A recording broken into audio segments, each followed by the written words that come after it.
I can hear you Yep. perfect. Okay, thank you. That's good, John. Okay. Let me start the broadcast. On Zoom, that is.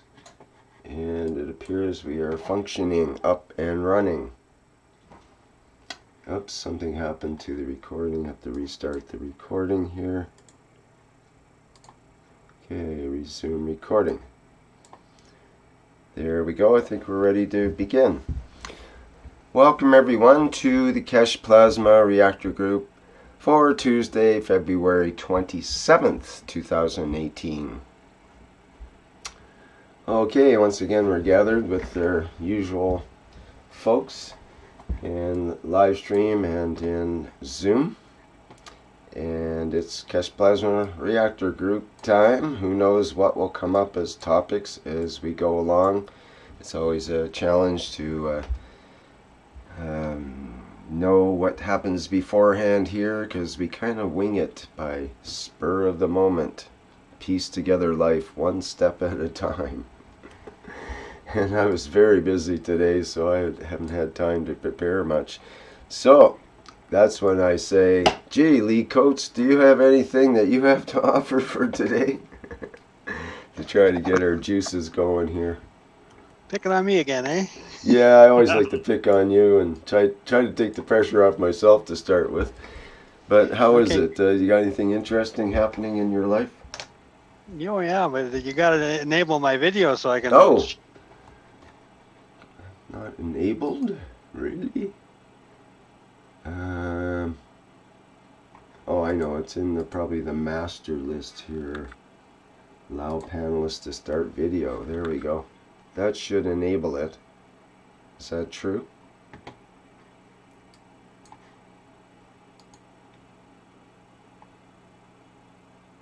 I can ask you to start your video. Maybe that's the way we have to do it.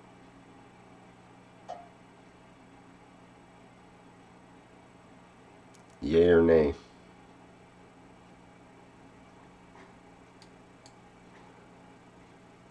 Not hearing you there, Lee. I'm not sure what happened. Oops, Lee had to conk out.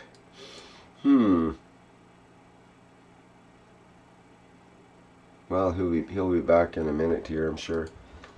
Nicholas, let me Joseph have promote some sleeve. Yes, I see. He says something to show. Okay, well, a little field effect. Sure, let's have a look at what you have there while we wait for Mr. Coates to possibly return. Okay, I've started the video. Can you see it? Yes. Okay. Yes, it looks very clear. Thank you. On the display you see my little star formation. Yes. And MagRef unit. It was one of the first MagRef units without plasma batteries. I stopped to finish it, and it was laying over more than 1 year beside. And I made the star formation that creates the free plasma. And this MagRef unit, without the plasma batteries or capacitors, is connected to a very old nickel-cadmium battery with a massive memory effect. This battery is over 10 years, it wasn't loaded. And I wanted to destroy this battery. Because I wanted to get the nickel out of it. And I thought, why not? I connected together. I connected the magnetic out of the double coils with the minus of the battery and the gravitational in with the plus of the battery. And I, since 7 days, the voltage is getting higher and higher. Little a month. Its average is 10 millivolt per day. Wow, that's interesting. You have to know these double coils are not the right way, not the standard way. They are upside down. So the in and out is on the left side, and the gravitational coils are the current flows through in clockwise direction. And at the magnetical, it goes counterclockwise. It's maybe it's that why these coils are getting the free plasma. I don't know, and I don't know if this battery is only conditioning or if the battery is loaded with a current. Yes, it's hard to say what might be going on there. Sometimes if you try to short a battery out, for example, it'll temporarily increase its voltage to sort of on an old battery like that. But it's interesting. Yeah, time will tell. You have to just continue monitoring it, I guess. It's been, what did you say, a week so far? Yes, it's the 7th day today. Mm-hmm. Well, that would be great if it would just continue charging like that. Yes, and if I have, if this setup has ended in maybe 1 or 2 weeks monitoring, I have another lead battery that is very old, and I want to test it with the lead battery too. Lead, we call it in this end of the world, but yes. Uh-huh. Okay, lead battery. Yeah, yeah. And this one was a nickel cadmium, I think you said, right? Yes, it is. And you said was it around 10 millivolts a day? Yes, around the 10 millivolts a day, and I have changed the RPM, the speed of the cores. The speed of the cores are at the moment, just a moment, I will measure it.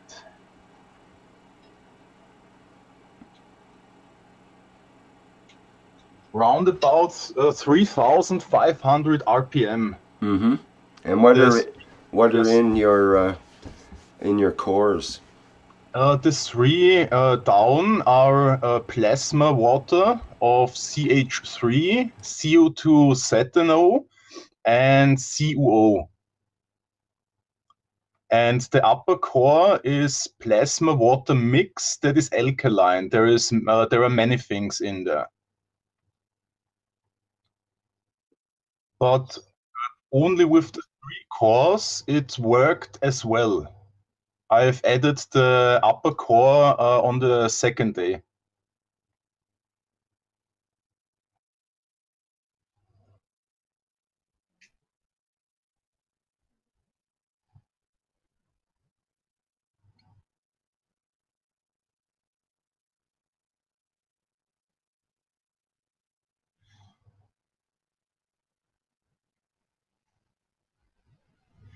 I don't know. I don't know it exactly.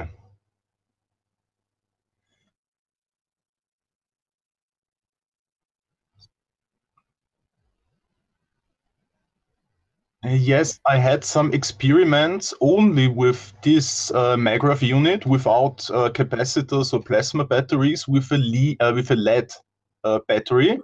With it's a bigger battery, I think, with 80 ampere hours, and there I had no effect, nearly no effect. And this is a little battery with 5 ampere hours and 4.8 volts if the battery would be new.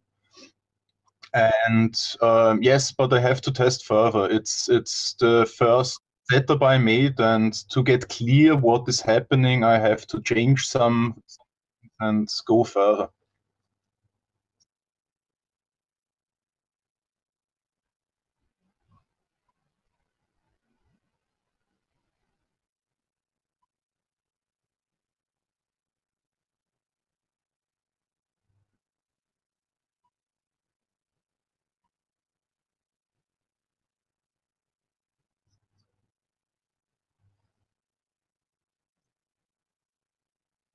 Yes, I have tried it with changing the RPM, and I've seen if the RPM gets lower, so around about 1500 RPM, the effect is slower, but is there. And then I changed it faster to 2500 RPM, and the effect, it needed nearly one whole day, but the effect went up again, slightly more. The voltage went up. It was exactly 60 millivolt in 6 days. Yes, that's all at the moment. I'm on there on this experiment, and if I have some news, I can show it again. Thank you.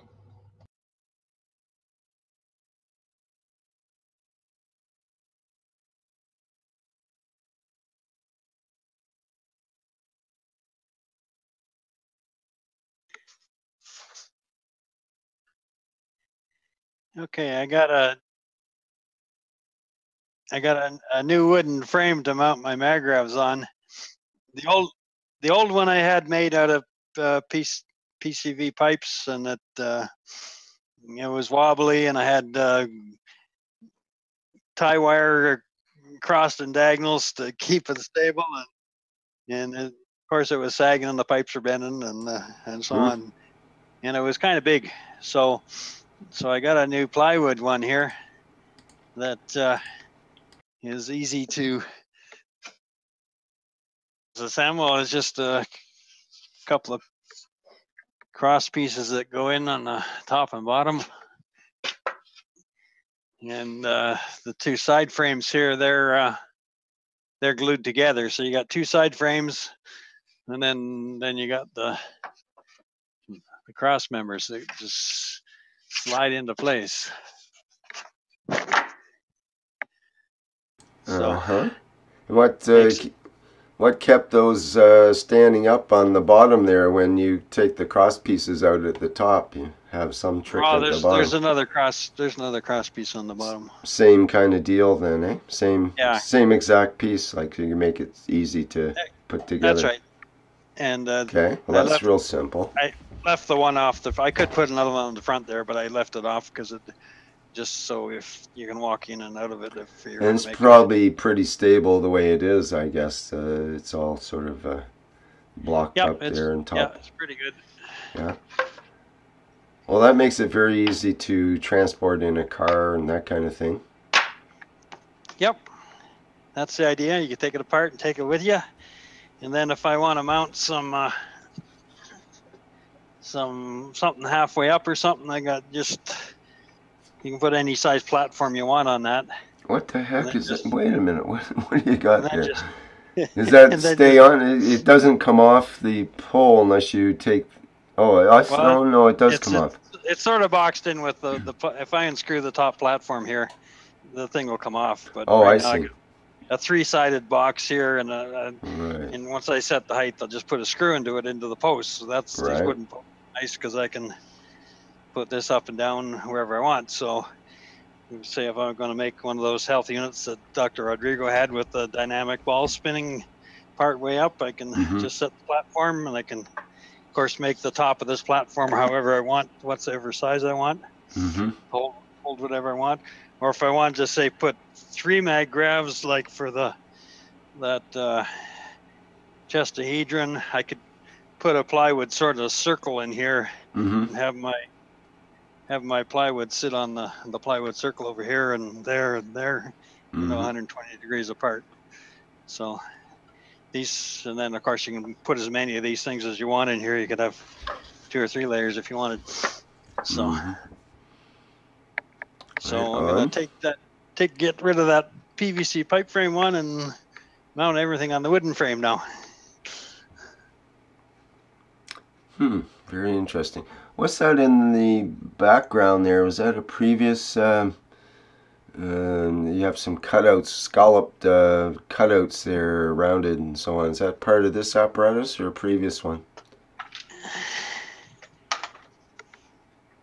Oh, that's your roller mechanism. That's the one with the ping pong balls that I haven't gansed up yet. Oh, yeah. Okay. That don't want to slide around for some reason. Usually they slide real good. Anyway. Yeah. So anyway, okay. that can. It's easy to put some on the top of this. You could put like a piece going up with an arch, sort of, just slide over these things, and then that could support something like this up top. Because on this other unit, I've got the mag grav on my bedroom floor upstairs, and I got some kind of a free plasma in the middle there, so I got like a four-sided pyramid type formation there with some free plasma in it. So I was thinking I might mount the ping pong ball thing up there to in there around there, see what I can do. But I haven't figured out what I'm going to do for Gans and those ping pong balls. That's what's been holding that one up. So. Okay, very interesting. So that's all I got for you today. So probably by next week you'll have a mag grav or two hooked up to it and start putting some volunteers through. Yeah, I'll just reassemble the health device again. Right. Yeah. But that's for starters anyway. So. Yeah, nice. All right, thank you, Lee. You're welcome.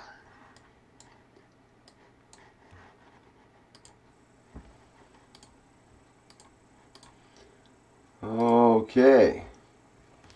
What else do we have for show and tell here today, ladies and gentlemen? I don't see any ladies here today, actually.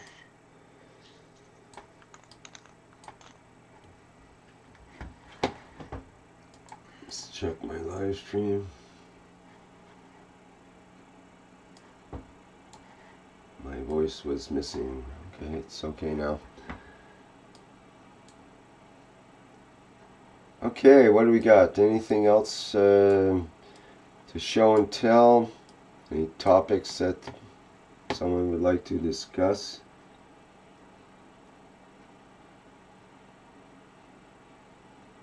Someone mentioned about using buck converters from eBay and so on. That's from Space Dream. And Joseph mentions the voltage with 2.377 volts is a bit low for the Shenlins, but maybe I have a DC left to use. I will see, thanks. So he's just talking about increasing the voltage there with a converter in order to be able to run the reactors. Probably don't have much juice left in that battery though, with the low voltage and so on. Some of those batteries don't perform too well in the lower ranges, but who knows, might be able to all run on itself and charge itself at the same time. Wouldn't that be interesting? That's one of the objectives we're actually looking for in this technology.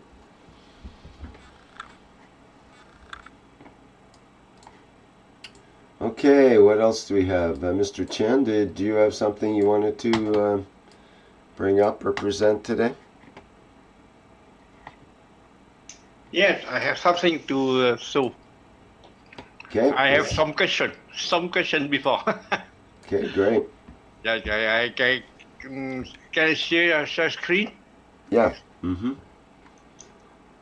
should be able to there now, I think. Yep. Right. Okay, we see your whiteboard or program. Yeah, before this one, I have something to show before. This one, I make a 5 cube. 5. Put with the Gans. One half with Gans, and I reduce and I reduce like this one. And this on the upside, I put the water, distilled water. Mm-hmm. See? Yeah. I check it. I put them all after 1 day. After Mr. Keshe say, every water plasma in the bottle is the same. Same energy. Is right? No, he didn't really say that. You don't say that? Yeah. He Because says the distance over the Gans makes a difference because that's why he says to take the top 10% of the water. Not, I say I put all of again it. after checking. I put 24 hours. Mm-hmm. I put on the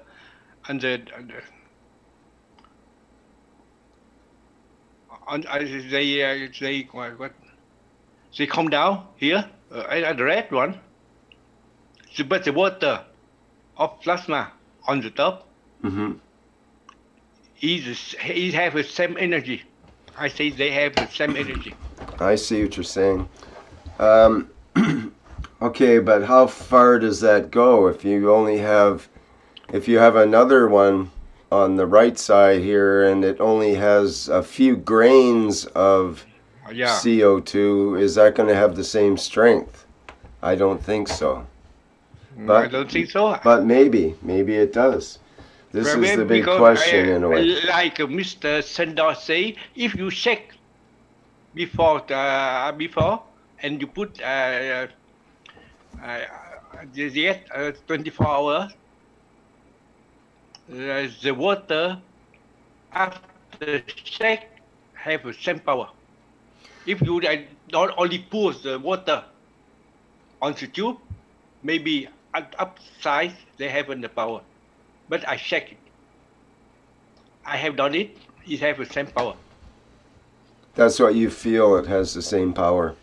No, I make a patch for my friend. Mm-hmm. I take this one, mm-hmm. and I take this one. You say right. It's in 1 day the pen is gone. Mm-hmm.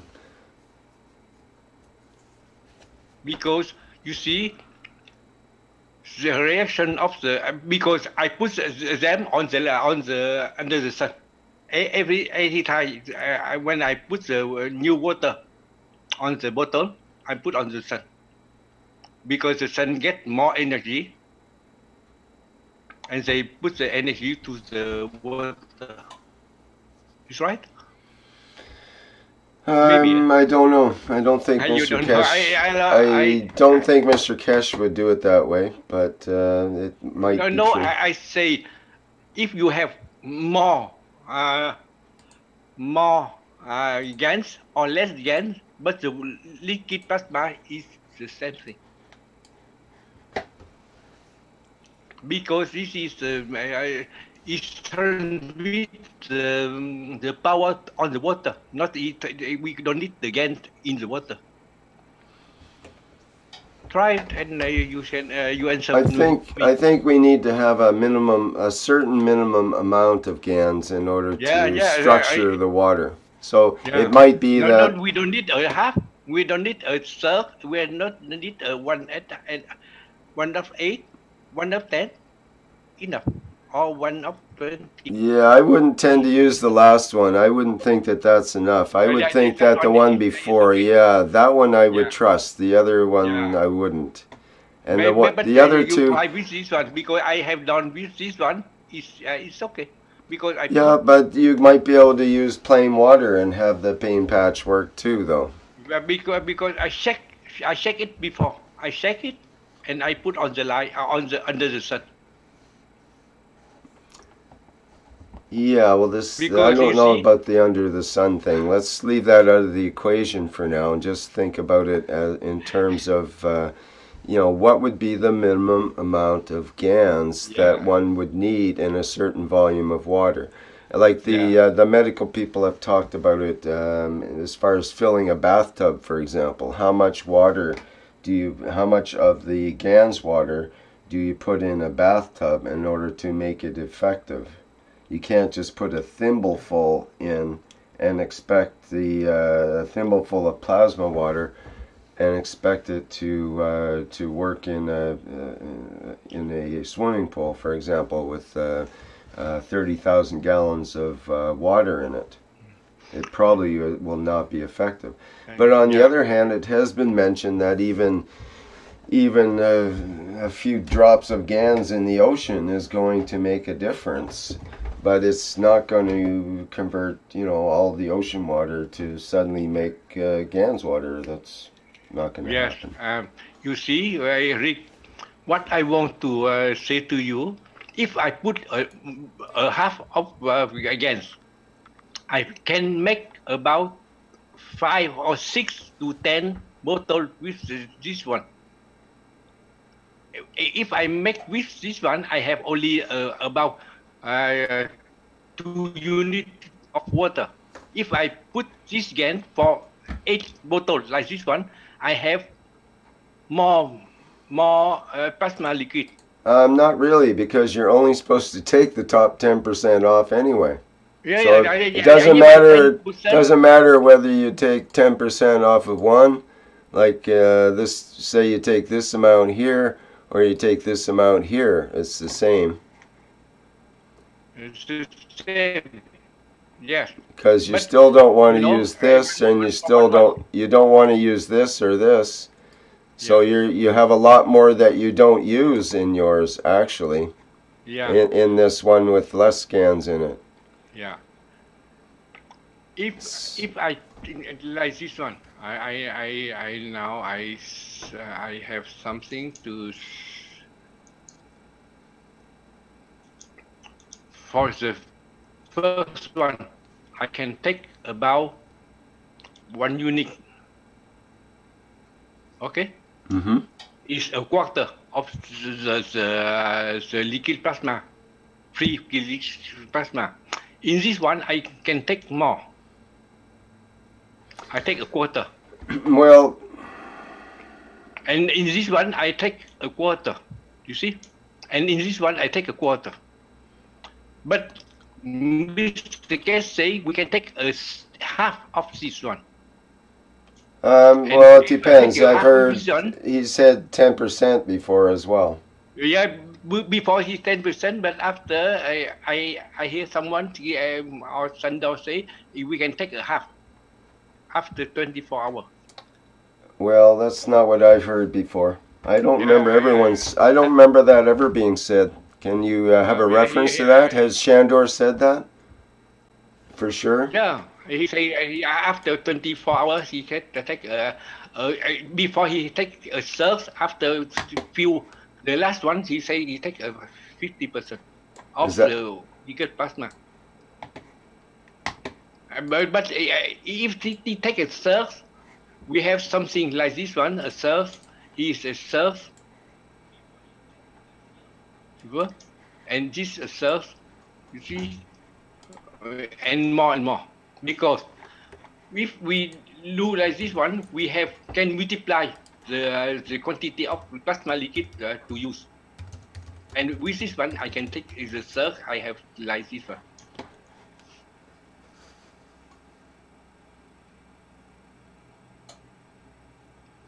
Well, I don't know if I agree with that way of doing it. The way I understand is we take the top 10% of the liquid in the container, not necessarily the liquid above the Gans. Yeah, so, but liquid above the Gans to the top, you take 10%. All right? Well, you could look at it that way, yeah. So it depends on the container, it depends on how much you have and so on. But the basic idea is, to take 10%. So yes, if you have less Gans, then you're going to have more water. But there's a certain minimum amount of Gans to have, otherwise it's not going to be effective, right? And that's all you really need is that minimum amount. Anything more than that is too much. So you're using too much Gans in these examples. So there is an optimum, of course, if you're into production and so on. Yes, definitely. Yeah. After this one, I have something else. Can you get out the... Yeah, let me clear. There we go. Thank. This one, no.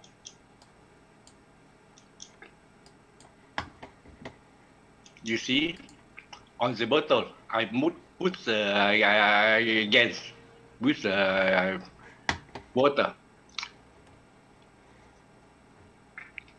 Is this one a little bit?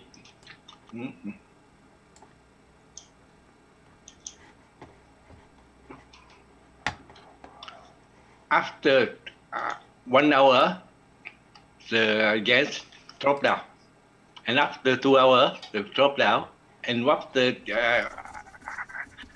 half day, he drop to this one, and after 1 day, he like this one. You see? Mm-hmm. This become plasma liquid, but the quantity of plasma until here still have. The first time. Okay, okay, I make.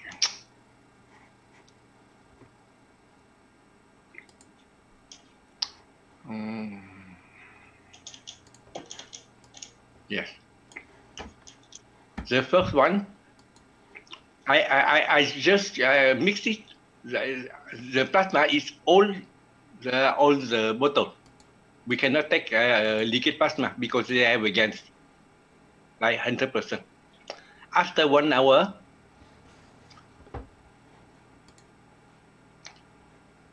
the liquid plasma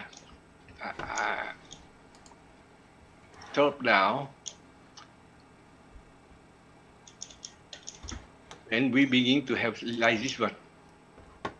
You see?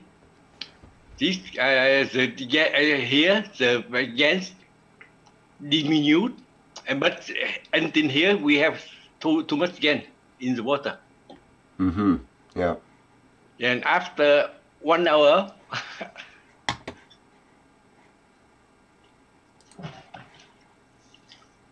it can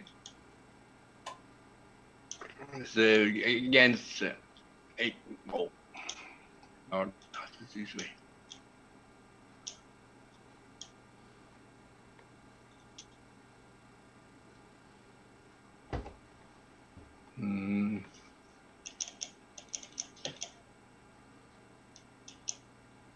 You see, like this one. Mm-hmm. Right. And after this drop down, and I make the like this one, and after like this one, and we have this one until here. Yeah, until here, and more, so they become deeper. After a time, they come the Gans from deposit downward and downward, like this one. You see? Mm-hmm. This one we have clean water, plasma water with a little bit Gans. After this one, we here have no Gans. A little bit, you see, and with the time, there is the curve become downward. To this time, about 3 hours, this space have still have no Gans anymore. After 5 hours, 20 hours, and 24 hours, but after 24 hours, this part we can take only a half to be sure have no Gans. Is right? I don't think it's half. I've never heard half before. Does anybody else? Can anybody else? Because the level of the Gans, what our eyes can see, it comes to here. But that's what our eyes can see. Just because it looks transparent does not mean that there's not Gans in it. Yeah. Because but that's here, the Gans is about not so much, but under this level, the Gans become hard, more and more. Yeah, transparent, basically. Yeah. Yeah. But this one, I try to visualize a quantity of Gans on the plasma liquid with time. Right. Yeah. Is it good? Yeah, it's interesting. And that would be a different chart for each nanomaterial as well. It'd be different for the copper than for the CH3 and for the CO2. It would be interesting to come up with a chart like that of the actual response.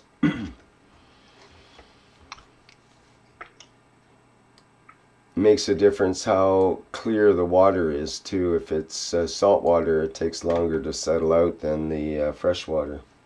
Yeah. And one thing I am thinking, but I don't know if it can be, because if you put this to make a Gans or the nano, you can put the NaOH on the salt. Like you have a metal, you have a salt, you put the NaOH on with the salt, and the salt become nano or Gans. Like seawater. If you put the NaOH on the seawater, all elements of the metal on the seawater become Gans. Yes, right? That's right. That's why Mr. Keshe doesn't recommend it. Exactly. Yeah. If I take one salt, one kind of salt, I mix on the water and I put NaOH, it becomes Gans of the salt of this metal. Like I take one example. I take a sulfur of iron. I mix on the water and I put NaOH. After I have a Gans of sulfur of iron. You right? I don't know. Yes. If I can make a salt with the NaOH, is the easier way to make a Gans, because every salt of the metal we can buy on the directly with the product on the production, and we add only NaOH to have a Gans. No, but you end up with other elements in there. You're talking about a sulfur, some kind of like I don't know, magnesium sulfate or something like that, or maybe that's not a good example. Some other sulfur? Some metals, salt of metal or metal salt. Salt of metal, not a sulfur, but a salt. Salt. So yeah. Will that be a? What kind of salt would it be, though? That's the thing. Yeah. So, because the other elements have... Salt, we can do it the same way. No, because some salts have toxic elements in them that if you break it down with the sodium hydroxide, it could end up causing other combinations that you don't want in your Gans. Like, what salt in particular are you talking about? It won't be sodium chloride. You're talking about something else, like magnesium chloride, for example. But if you put magnesium chloride and you mix in the NaOH, where are the elements going to go? The same as with the sodium chloride. Where does the chlorine go? When you mix NaOH with sodium chloride, which is ordinary salt, where does the chlorine end up, I wonder? But in this way, because if you put copper in with the you make a nano coating with the coal NaOH, you can make a salt with the coal NaOH. You put a little bit NaOH and you put on the pressure with the temperature. You don't have a reaction, but you transfer the metal salt into the gas. Well, if you want to have sodium or magnesium or some other metal in with your GANs, I suppose that might be useful. Generally, we wouldn't want to do that because that means it's got some other metal in with the GANs. And why would you want to do that? You'd have to have a specific reason to do that, right? But this is my ideas. I don't know what happened, but... Well, that's exactly it. Why would we want to do something if we don't know what could happen with that? Because I want to make a gas or a nano of the material in the easier way only. Well, there's a recommended way and there's this way that you're talking about, and it doesn't make it an easier way just because you add some sodium hydroxide to it or whatever. That's not the way it works. The more elements you add into the situation, the more uncontrolled things you have going on, and it's hard enough to control it the way it is. I don't see how it would make it easier to have more elements in there to try to control. Yeah, because you see, the metal in the seawater is a salt too, not a metal. He is in the something, the salt of metal, not on a metal. You put NaOH, they transfer into gas. Yes, but we don't want to transfer those metals into GANs. Why would you want to have heavy metals in your GANs? This is my question. Because you see, if you make a Minecraft, you have a GANs of the heavy metal. It's very good. Well, possibly, if you know how to control that. But what I'm saying is if you use seawater, you've got every metal, every material, every bacteria, every virus, just about everything in the world is in seawater. And then when you throw caustic into it, you make a GANs of everything in the world. Do you want everything in the world in your reactor, or do you want a controlled something in the reactor? So is that what you're saying as far as a particular salt, like... I don't know, some kind of... like bismuth or something. Like what? Bismuth. Bismuth salt, you know. Yeah. Or something, some special.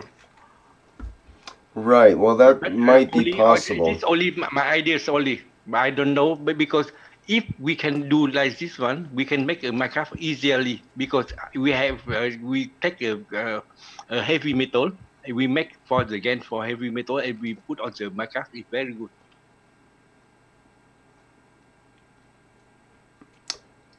Possibly, yeah, that is a possible technique. Yeah. What I think.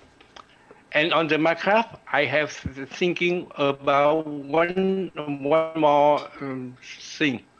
You see, on the Minecraft, the first stage you have 2 core. Second stage you have 2 core, and third stage you have 2 core. Why we don't put the 3 core? Because 2 is the number is not very good. If we put 3, because the 1 core we have 3 elements in the 1 core, and on the 1 state we put 3 core, it's become better. I think so. The first thing. Well, better than what? What are you trying to do with your cores to start with? There's just different techniques. There's different types of reactors and so on. The same technique. Because if you put 2 core in 1 minute. Well, that's why Mr. Keshe has 3 core reactors, or 4 core if you can. 3 core, because on 1 state we have 3 states with 2 core. Now we can make the three state, 3 level with 3 core, because the number 3 is better. Yes, it I just think, makes it more complicated though with the yeah, cores and so not on. more complicated. Well, it is if you try to rotate them. You It know. certainly is. Yeah. If you don't have to rotate them or have them on shafts and seals and so on, especially if you're using gases, for example, then you have to have a triple seal system. It's very difficult to seal against a vacuum and put in the correct gases and have it all rotate properly and not burn out bearings and not burn out seals and not leak, and all of that is it's very difficult. But if you're talking about just putting a couple balls of Gans into a reactor and spinning them, then yes, it can be easier to put 3 in than 2. And one more question. You see the ping pong on the middle of the on one state. Can we make this ping pong turn to act as to make a field? What do you the ping pong ball in the middle of the you're talking about the middle of the coils on a maggrav? Is that what you mean? Yeah, I'm on the maggrav. Okay, right. Why And we can we put the make it ping spin? pong turning in the middle? And make it spin, you mean? Yeah. Yeah, some people have done that. That's true.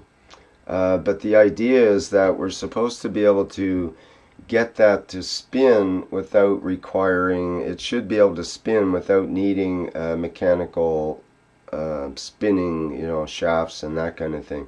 It should be done from the fields rather than from the matter level turning of stuff is the idea. Because we got the coils. Go ahead.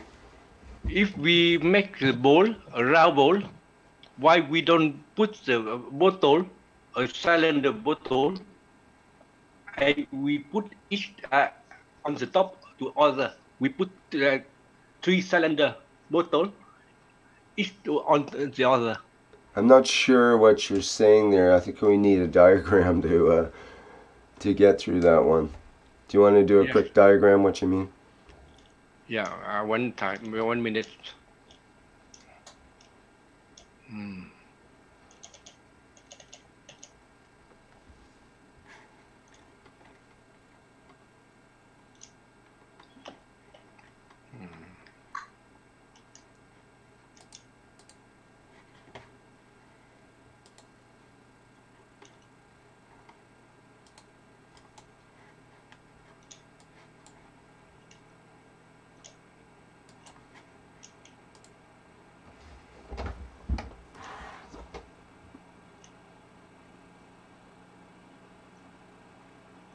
You see, if you take 3 balls each to other, it's more difficult if you put, this is a bottle, cylinder bottle. You make this 3 like on the top here. He have a cap. This cap is fixed to this bottle, and this cap is fixed to the other. And okay, yeah, put them all together. I've seen bottles like that. Yeah, they screw together. Yeah, screw together. Yeah, yeah. And we put the motor here to let them turn in the same time. Mm-hmm. Right. And after in this way, okay.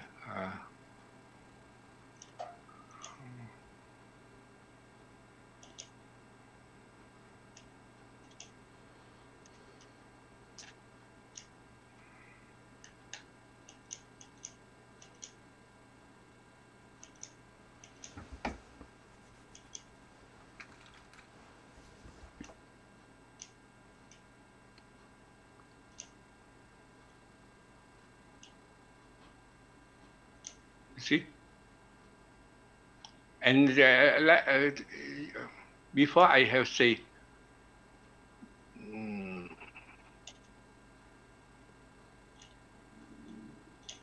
and so that's the cross section of the coils you're talking about there, right? Yeah, yeah. I will 3 core and this one third. Right. Because if we have 2, it's not a good number. If we have 3, it's better.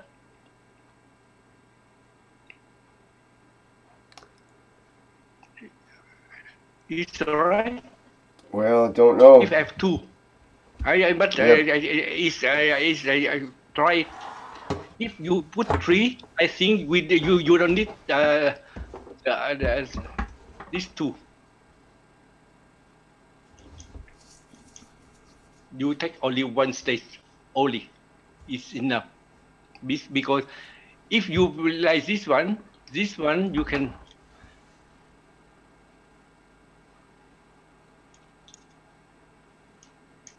put the motor here directly.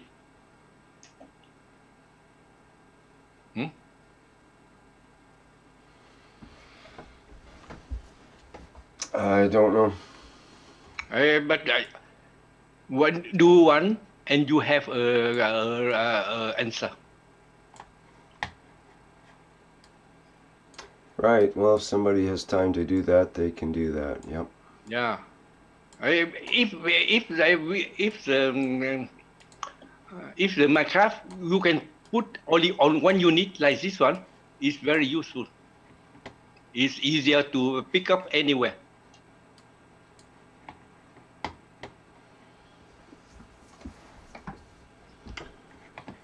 Okay. Well, interesting idea. Yeah. And one more thing. One more thing is this one.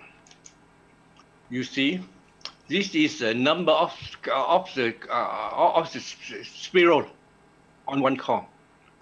Anytime the first to the end, we have like a number is divided by 9, like 18,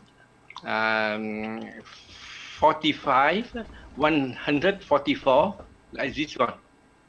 The number of the spiral. And the number of spiral is a multiple of the 3. Because 9 is 3 multiplied for 3. And if you take 3 by 3, we imagine on the peak of the resonance is on the 3. Because 1, 2, 3. This is on the pitch of the maximum, and this is on the pitch of maximum. If the spiral you have only missing a half, or missing 1. If you missing half, you can accept. But if you missing 1, the energy is missing about half of energy. Right? If you missing 1.5, you missing 2 times of energy. This is very important for the make the Minecraft anything. Because we take a unit for 3 spiral, because we take a number of the multiple of 9, but the unit of the pitch of the what is resonance is 3. It takes maximum on 3, and if you put if the spiral missing, because sometimes when you make the spiral you count is 144, but after you take out, it only have 143 or 42 and half, because the spiral get back a little bit. Is right? And the missing of the spiral makes a missing of the energy. I don't know if it has to be that close of a connection. You have to because too much people when they make the Minecraft they cannot they have no energy, because the resonance on the of the plasma on the spiral is leaking. It's on the minimum. He missing few spiral, maybe. Possibly. I'm not convinced that the plasma needs to be in that kind of resonance with the coils in necessarily. No. It's Mr. Keshe has all resonance. Well, Mr. Keshe has never designated that the coils have to be exact and that you could use different numbers and so on as well. But what I know about resonance of the coil. Well, it's true in electrical theory and so on. Yes, if the coil is longer, it could go out of resonance and so on. But any coil Mr. Keshe do on the Minecraft is a multiple of 9 or 144 or 153 or 162. Yes, right. So, but because we have to know the resonance of the plasma is the same thing, and it's not the same thing. But until now, we cannot calculate because we are not on the level to calculate that. Can I say something, please? Yes, please come in. Good evening and good morning. Hi, Here's Jalal. Please don't limit it yourself. Plasma have no limit. So in every teaching and every learning you learn, don't limit it yourself in one way. Mr. Keshe, and I know in the private teaching, if you go to the private teaching and listen carefully, he don't make it 81 to 162. He don't make it 9 to ratio 27, 1 to 3, 1 to 4.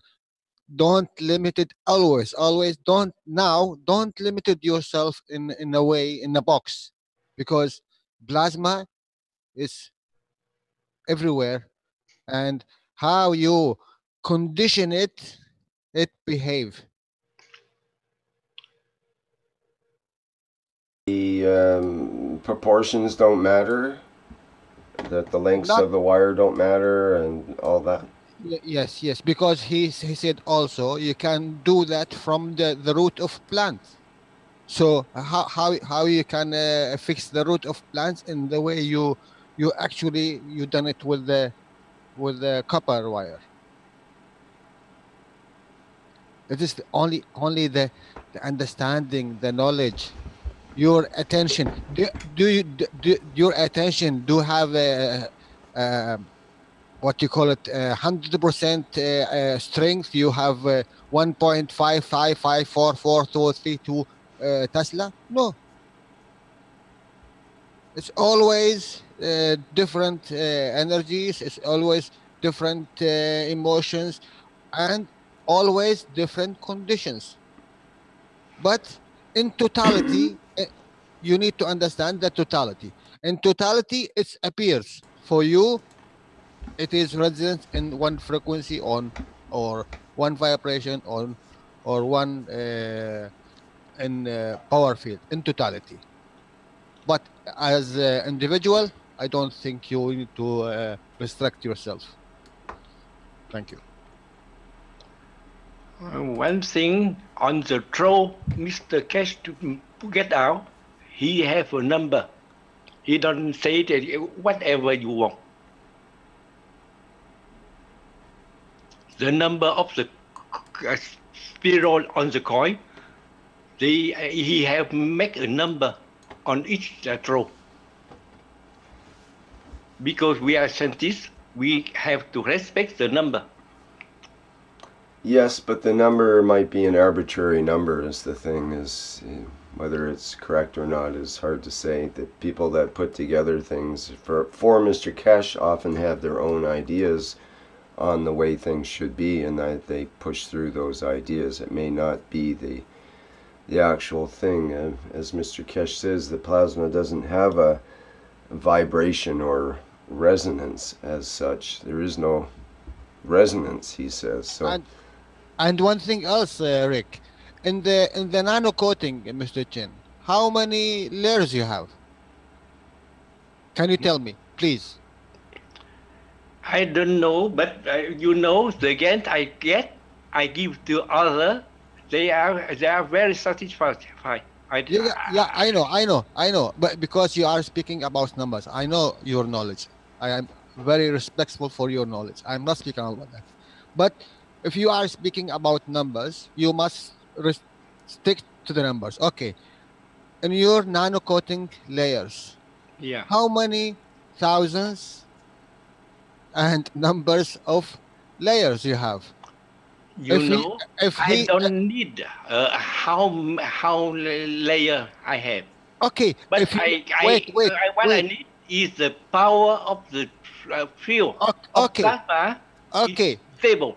Okay. Why here in this place you don't need how many layers, and there in your spiral you need an perfect number of spiral. It's the same thing. It's the same system, Mr. Chen. So it's no difference. If you think like this one, you do like this your way. But I'm engineering. In engineering, we have to respect a number, because a number, like you play music. If you cannot put on the good number of the frequency, you cannot play music. Yes, I am 100% with you. I am 100% with you. But I'm saying, don't limit it your capacity in one position. That's all. You need to be more free, because the condition dictates from you how you behave. The condition push you to use not 81 spiral to turn off. I'm sorry, copper wire. You need to 9, or you need 7, or you need 8, or you need 2, or you need 1, like a loop. So what you will do? You will not do it. You will do it. What I mean, don't restrict yourself in one position. That's all. Well, I agree with what you're saying, but we're trying to limit, other than the entire universe, we're limiting it to a MagRav unit, which is a standard coil system. And that's what Mr. Chen was talking about, and whether we should add another coil to that or have a rotating MagRav in the middle. Not to argue whether it should be 2 coils or 200 coils or whatever, because then it gets into a different series of things. For example, what is the lower limit then? If you're just experimenting with yourself, could you have 1 coil and 10,000 coils or something like that, in terms of, you know, the variations? How do we determine what's okay? We have a certain range that we've been dealing with, and so we can change certain variables on that and look at the results. But when we make a MagRav, when we make a new MagRav, if we go off on our own tangent and kind of go, well, it feels like it should be 7 instead of 9 or whatever reasoning, then we have to go through the process of making that entire MagRav and then still changing all the other variables, whether it should be 3 coils or 2, or rotating ping pong ball in the middle or not, and so on. And then we can't compare with anybody else because we built a different MagRav to start with, so all the results are going to be different. So you'll be totally on your own as far as trying to relate it, which is great because you might have a major revelation. But it might take a couple of years to get there, is the problem of constantly trying something that might be totally out of line. Because a lot of us get off on our own tangents, and then we're we're stuck in a way. So it's good to be open, but we still have certain guidelines too. That's kind of where the rub is in a way, because the Keshe Foundation is trying to standardize things, and we're trying to make the workshop teachers have a standard way of doing things and standard techniques and so on. And at the same time, as like Jalal says, when you're actually doing it, you're like confronted, well, it really feels like it should be this way and not that way. The wiring, it should be turning this way, not that way, and so on. And sometimes our intuition is a better guide than the book, let's say, in that sense.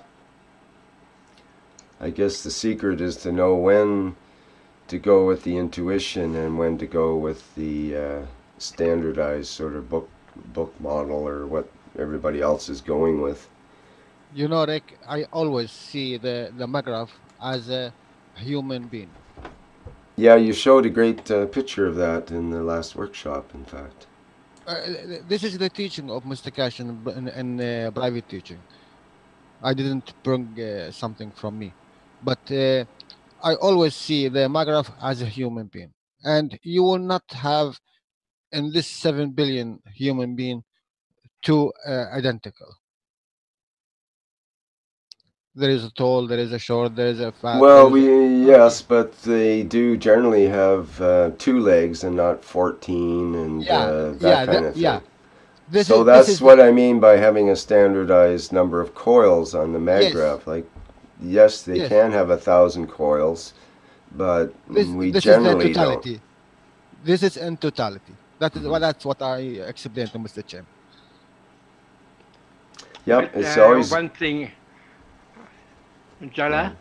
If you want totality, but you have a perfect totality, it's better, I think. You have a what totality? Perfect totality. Perfect totality. Perfect totality is better. But what's perfect? Totality. What do you mean by perfect? Yeah, you have to perfect yourself. Day by day, you perfect yourself. You accept yourself. You cannot increase yourself. You have to step by step to be perfect and perfect. I'm right? If you want to perfect, you have to learn. No one can say. To open your knowledge more. Sorry. You have to hear the other, and you accept the other, because everybody have his knowledge.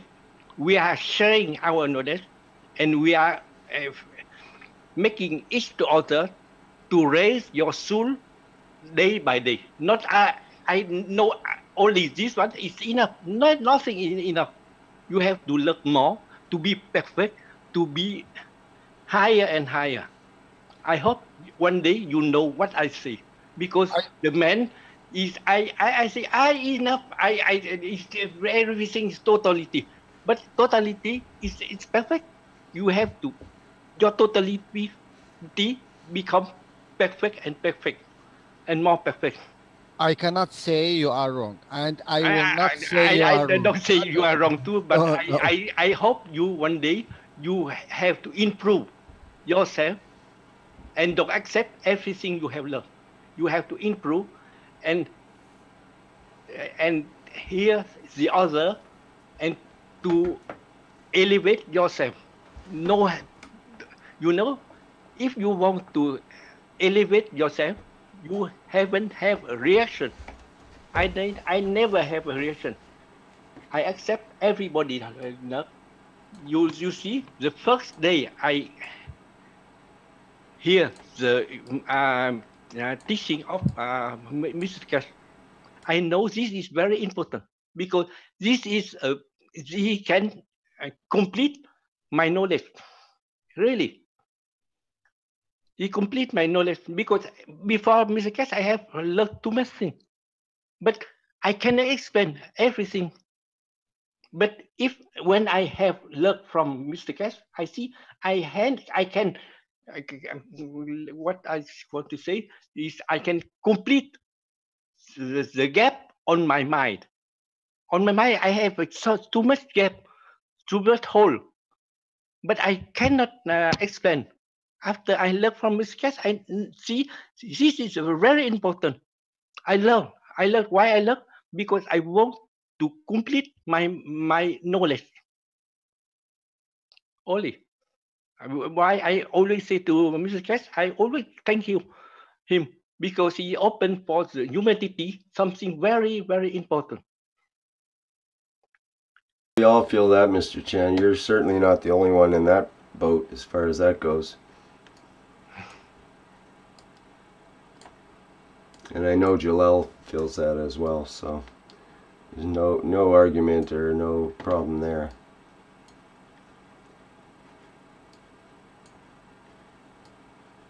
I don't think we have any argument anyways. Okay, what else do we want to bring up about this?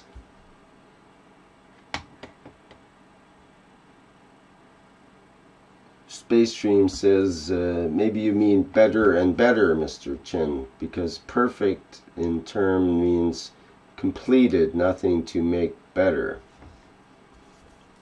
Yes, I am. I know. I explain is not on the good word, but what I thinking is to improve everybody, because I receive the knowledge from everybody, and I share my knowledge for everybody only. There's something like before I haven't know about plasma. I don't know. I haven't hear. I haven't learned. I cannot say plasma is not good. When I have looked at it, I recognize the plasma is very good. There's something you haven't learned. You can say you haven't learned it's not good. No, learn it, and you can compare, and you see what is good or no. You haven't learned, you cannot say the other. Like this morning, Mario say about music. He learned about music. You don't know about music. You complain him. He say something wrong. No. He know very well about music. He wants to share his knowledge. He wants to increase every soul with the music.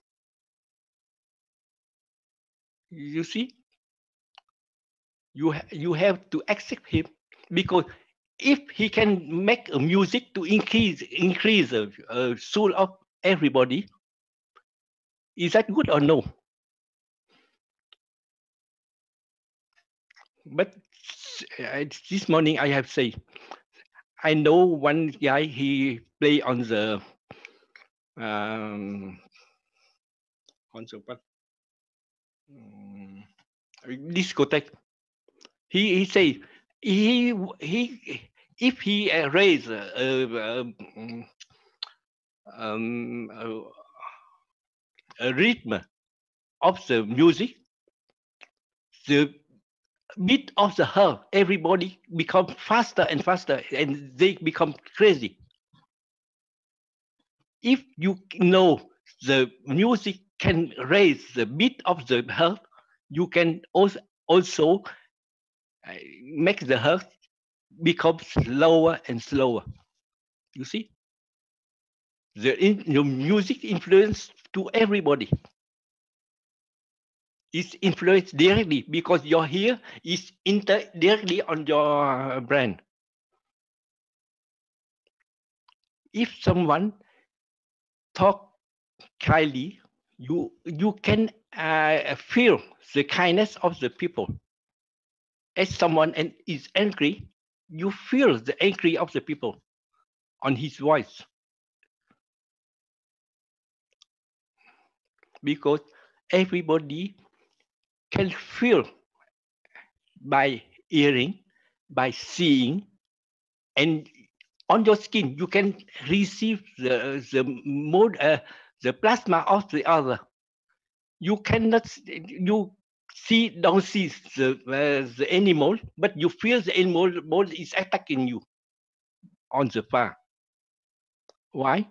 Because your plasma of the animal, you feel it.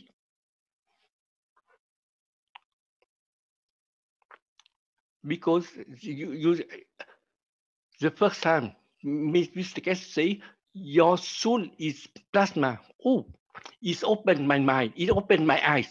Before you know, I cannot imagine the plasma. The soul is a plasma. And after this one, I know, you know, how can I learn a plasma in 6 months? It's too short. Rick know me. 6 or 7 months only. But I have found too much things. How can I find it?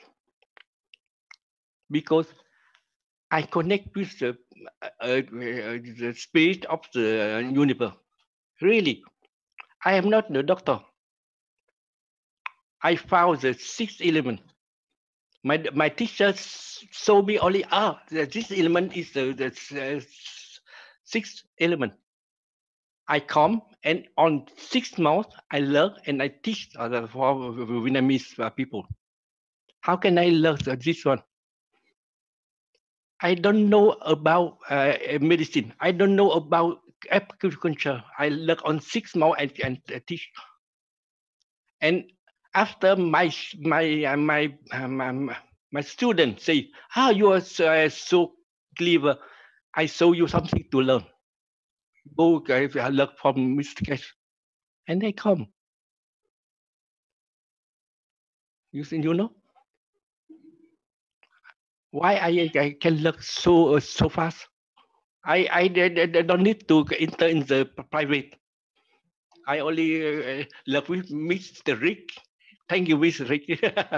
I have learned from you too much. Yeah. Because I received too much from you and from Mr. Keshe. Now I share my knowledge for everybody. Why I raise too fast? I have my way. The first thing I say for everybody, try to wish you go on the right path. The first thing, if you go on the right path give you on the right way. Only wish it every day night. You can reach your ability at once. What I have done. I don't like to teach you what I can receive. I want you receive yourself. Everybody is my hope, is my wish for everybody. Thank you. Thank you, Mr. Tim.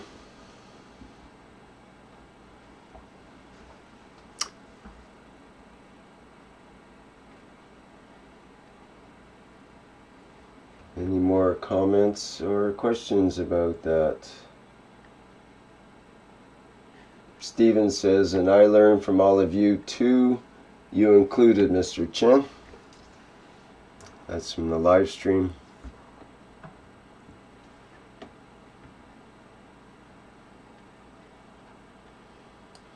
Okay, what other topics do we have to discuss here?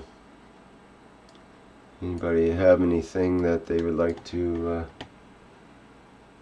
bring up? I'm just checking questions here. I'm not seeing anything particular on the live stream. Rick, can you hear me?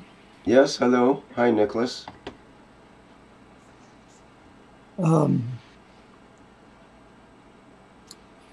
I have something I'd like to present.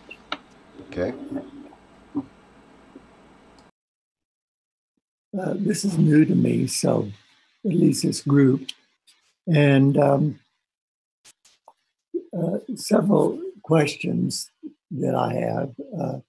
One of them has to do with what we call reactors, and not to go into the definition of that term because I realize that it could be pretty broad.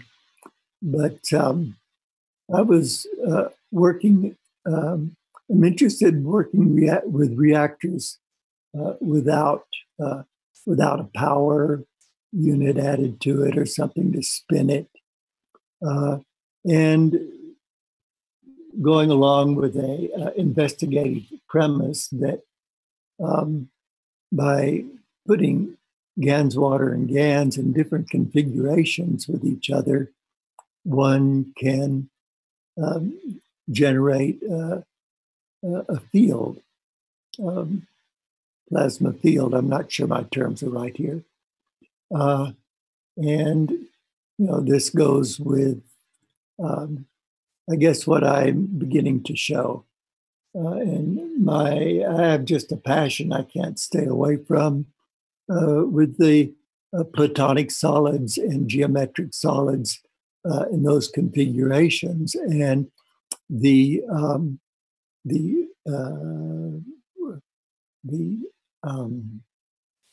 points, the vertices of these have a configuration with each other. The basic one, of course, is the tetrahedron, which generates our pyramid formation. So what I am going to show, and interesting having a feedback here, is gridding. Again, I'm not sure that that's the right word. My room in my house, is this okay, or is this too lengthy? Oops, I can't hear you. Not showing any copyrighted pictures or anything, just your own video or your own screen share or something? What do you want to show? Oh yeah, just my own. Yeah, sure. Go ahead. Okay, the room that I am working with in this case is a adobe, which is just clay. The walls are about 2 feet thick. They're about 8 feet high. It's 20 feet long, or about 6 meters long, and 11 and a half feet wide, or 3.5 meters wide. And so I have placed these little... Sorry, did you have something you wanted to show, or a video or something? I do. I was just going to describe... Just preamble. Okay, I thought you were trying to show that now. Things in the first of the 4 corners of the room, about halfway up. So that'd be about halfway up in each of the corners, and then one in the center, in the absolute center, as high as I could get it in the ceiling. So it's not getting a pyramid formation per se, but at least I'm getting the force. So let's see, let's begin here. Let's see, can you see that, or do I have to screen share? I can't hear you. Trying to share a video or a picture, or yes, what is it? Video? Do I do start video? Yeah, yes. Or screen share? No, if you want video, then I can ask you to start video. You can start your video and show what's on your camera. Is that what you want to show, is your camera? Yes. How about this? Can you see this? Oh, now you've done screen sharing. We see your desktop and photo. We see a picture of something. Is that what you wanted to share? Yes, it's a okay, sequence. That's share screen. Yep. Oh, okay. Very good. Thank you. Yep. So I'm working here with 3 vials, and then 1 test tube. And I'm putting them in, let's see if I can get there. Sorry about this. There, I'm putting them in this configuration. So my 3 vials then have a slightly different proportions of Gans water and Gans in them. So if we look at this as 1, let's see, 1, 2, 3. This one would be about 3/5 full. 4/5 and then 5/5. And each one contains zinc oxide, CO2, and copper oxide with some Gans. If when I shake up my jar, it's probably about 1/10 Gans. And so what I put it in here, it's not a lot of Gans, but it is some Gans at the bottom of those three mixes. And I didn't bring my notes. I'm not at my house now. So it's probably zinc and CO2 is about 80% of it. And the CuO is only about 15 to 20%. And then the test tube has the same CuO and zinc relationship with about 3 drops of copper oxide. And then because I'm not trusting yet my CH3, what I used was CO2 hemoglobin, about 20% in the middle test tube. So if I go back, then those are the little vials. I'd say each vial has, the best I could figure it, has about 10 milliliters. I don't use those terms too well. Yeah, I think about 10 milliliters in it. And the test tube is maybe 30. And so then putting them together with hot glue right here and sealing them and then hanging them. So what I did is I hung these from the ceiling with a very fine fishing wire, about 8-pound test. So it's even if there's any wind or even if I walk through the room, they move. And so I wanted to show then a little picture here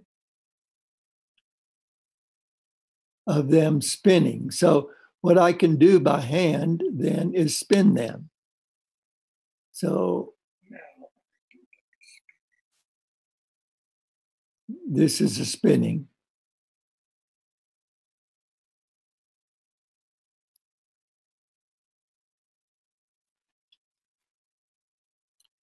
So it's very interesting to see, well, at least it's interesting to me to see how these spin, and they spin one way and then they spin the other.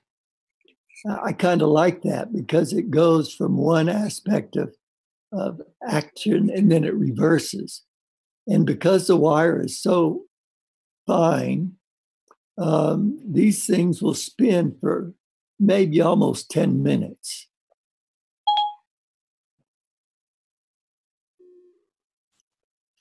So these are now in the 4 corners. In the test tube, the mix is also slightly different. And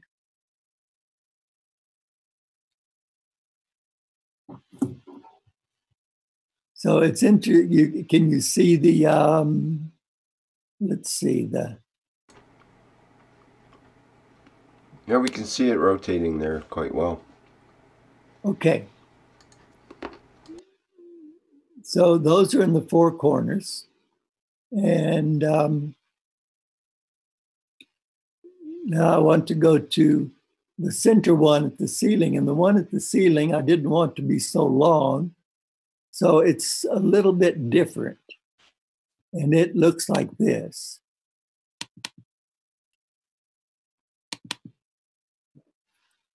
So here, can we see this? Yeah, okay, see it clearly.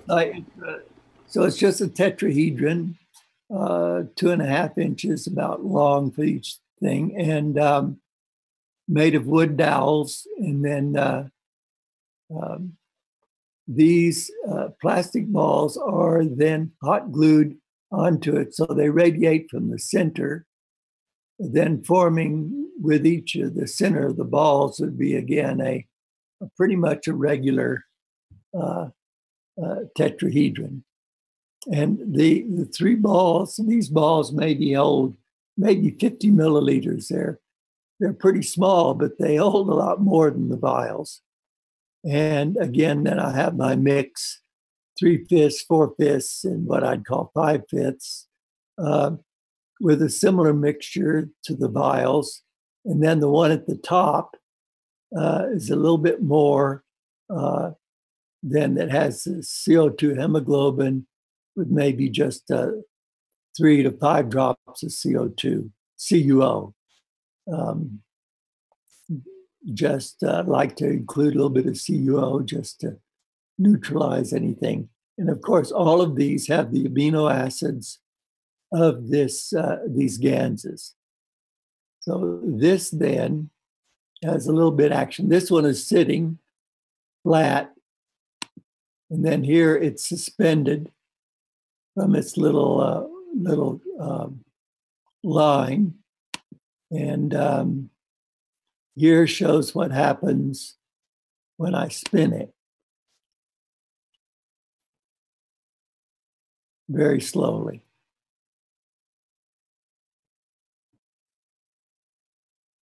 And it's very sensitive in the middle of the room. Even when I walk through it, it changes. And then I'm trying to look here at the, as it spins, you can see the Gans mixes in. And I was thinking that it was significant possibly that it goes one way and the other, because we're going from a chaos to a stillness and then back to chaos and back and forth. And that has a certain dynamic in other situations that I'm familiar with, but I don't know that they extend to this. Okay, we don't need to see more there. Then this video, so what I do in the morning, or if I have something going on, because back behind this curtain here, I have about 3/4 of this room is my living room, and behind the curtain is a little healing room. So, but these are in the 4 corners. So in the morning, I go to each corner and spin each one of these little, what I would call reactors, of these little units. And so that one's spinning. And it goes from there, then over to the other corner, and it spins. I spin it. So each one I turn upside down. I shake it a little bit. Now, I've spun these before I started doing the video, so you see they're still spinning quite active. So I shake them up a little bit, and then I spin them, and I tell them good morning, or just to sort of activate them with my energetic. So this is just going around to the 4 corners where these little units are spinning. So that's the second one. And then you're coming back to the one in the center. If I can, so just bear with me. I could have probably made this quicker, but it's what I had right now and wasn't able to edit it. So this one comes back to the center one now, which is almost done spinning one direction, and we'll go back the other. And then the back corner. And it's spinning. That's the little healing unit I'm working with. And this is then the other corner.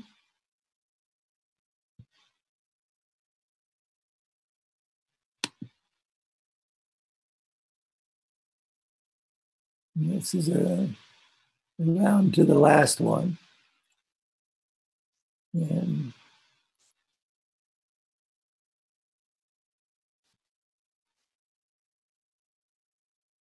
so in that one I can't spin, so I have to take it off the little hook, turn it upside down and rotate it a little bit, shake it up and put it back. So I'm wanting to work with the octahedron, and this is the one that the dodecahedron is the one I may want to make a 6-foot model in, so you can get inside of it. So very good. That's finishes that up. So essentially, that's, you know, what I have to share. Now, this room, it's pretty well insulated, and I find that I only need a little bit of a fire in my wood stove to keep it warm. I'm not sure how to see if this is actually how it's affecting the field or the energy inside, you know, whether it's, you know, balancing it off, whether it's creating a little bit of free plasma to be used however it is. But the little amount of wood that I'm having to use is significant, and we get down to about 10 degrees Fahrenheit for 10 to 15 degrees Fahrenheit. I'm not sure what that is centigrade. But for much of January and February. And so any help in balancing off the heat and that in the room is very welcome. So Rick, that's all I have to share. I'm interested in comments and reflections. Interesting about this idea of the manual spinning or just them being free. I like the idea of them being free on top of this very thin line. It just makes any movement in the room. Well, they get to find their own position that way, which is important, I think, and they're also sensitive to, like you say, even the air disturbances or generally the disturbances in the environment. I think it's a great idea that you have to go around in each corner of the room and in the center and do a manual rotating of these units. It's just that act of creating this ritual, you could say.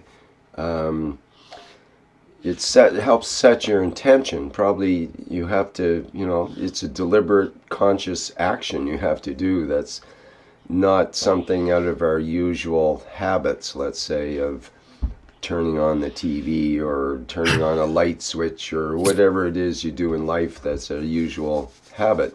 You have to consciously go to each corner of the room and this other thing and manually rotate these things. And just that simple action helps set the intent for that space. It becomes a conscious intent space, you could say, that you're creating the atmospheric condition and environment of that space. You're fine-tuning it yourself. You're putting your own stuff into it in a way to make it work for you. So I think that's a really cool idea. I can show a couple of videos that are in a similar vein that I've experimented with, and then maybe we can have some more comments about this general idea of self-rotating kind of machinery here. Let me show you an example of one of my units it's a similar idea in a way.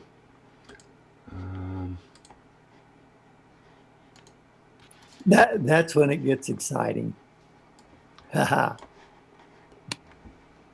Okay, so here we have it's basically the setup here is a sphere with Gans in it, with another ball inside of that with Gans in it. Got the whole thing rigged up to a piece of cord that's now wound up, and it's on the ceiling of my room. And the ball was maybe, the cord was probably, I don't know, 6 feet long or something like that, a couple of meters. And so I wound it up, so now it's only a few centimeters long. And let's play it out and see what happens here. Let me set up the live stream a little bit better here. And I'll just make this video a bit bigger as well so it comes through better. Rick, what Gans and Gans water do you have there inside your spheres? A basic CO2 Gans water on the outside. CO2 with some zinc on the outside. And the inside ball, I think on this one was a CH3 Gans on the inside. Okay, so here we go.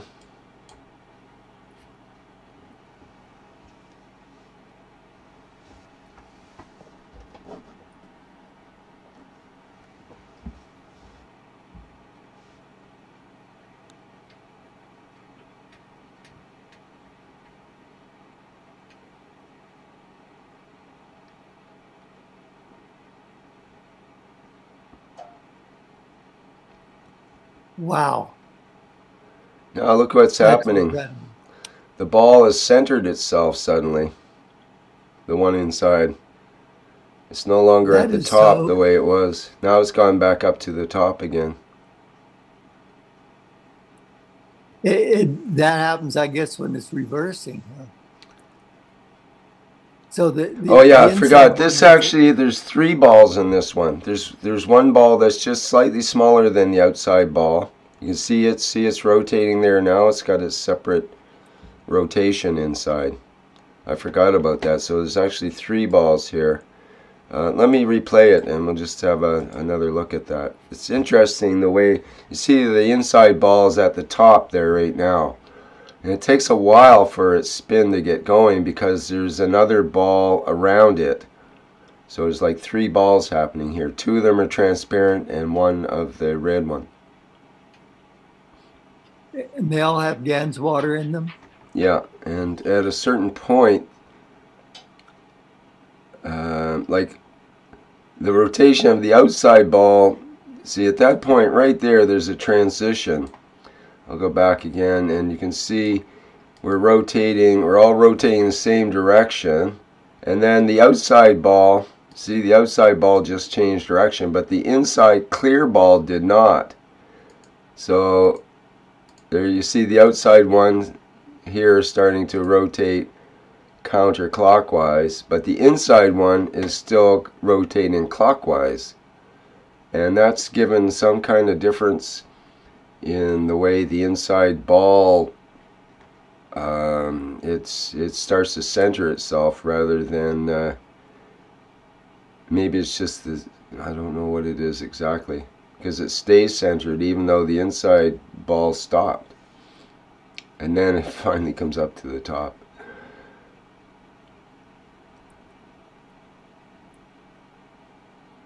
There you can see that inside ball and outside balls counter rotating there. Yeah. So these balls they open up in the middle like a little spherical box or something. And did you just glue them, hot glue them, or I used an epoxy on these ones to glue them together. And I had drilled a tiny little hole in each one and filled them up with the Gans and tried to keep the bubbles out, and then sealed the hole with a tiny bit of epoxy again. And then I had to sort of grind off the hole so that it was smooth and didn't rub on the inside with the other sphere and so on. But it's interesting, that whole thing. Them up with there's no air in there. As little air as possible. Right, yeah. Okay, so that's one. There's another one I tried with this same ball actually, but I motorized it. Let's have a look at that.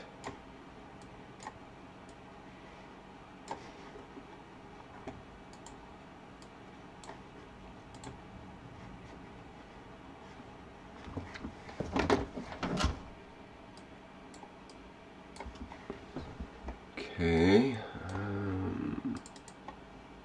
Oops, wrong one.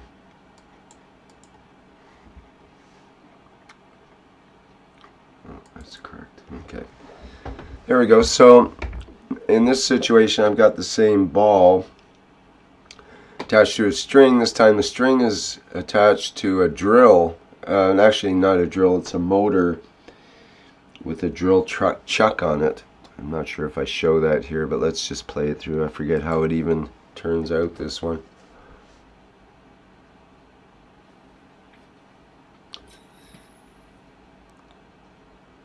Whoops, was that it? What happened here? Okay, there we go. That was just the end of the video. Okay, I've got a motor combination here controlled by remote control. Turn that on.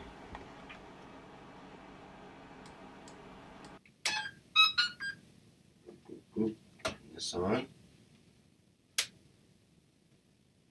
Okay, now we should be able to control the motor. Haven't tried this before. The motor is connected to a thread here. And the thread goes down to a 3-core reactor. It's got a CH3 based pink core, and there's another clear core around that that's almost the same size as this outer core. So there's actually 3 layers. Okay, so what I'm going to do is spin this up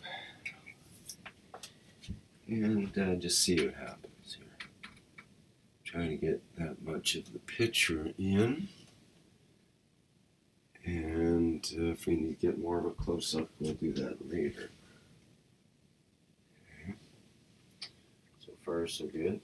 I'm going to give it a little bit of throttle. Oh, neat.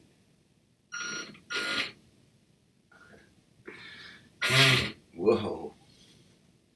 Isn't that interesting now?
Yeah, that was kind of fun. Let that thing go. Still centered and running good inside.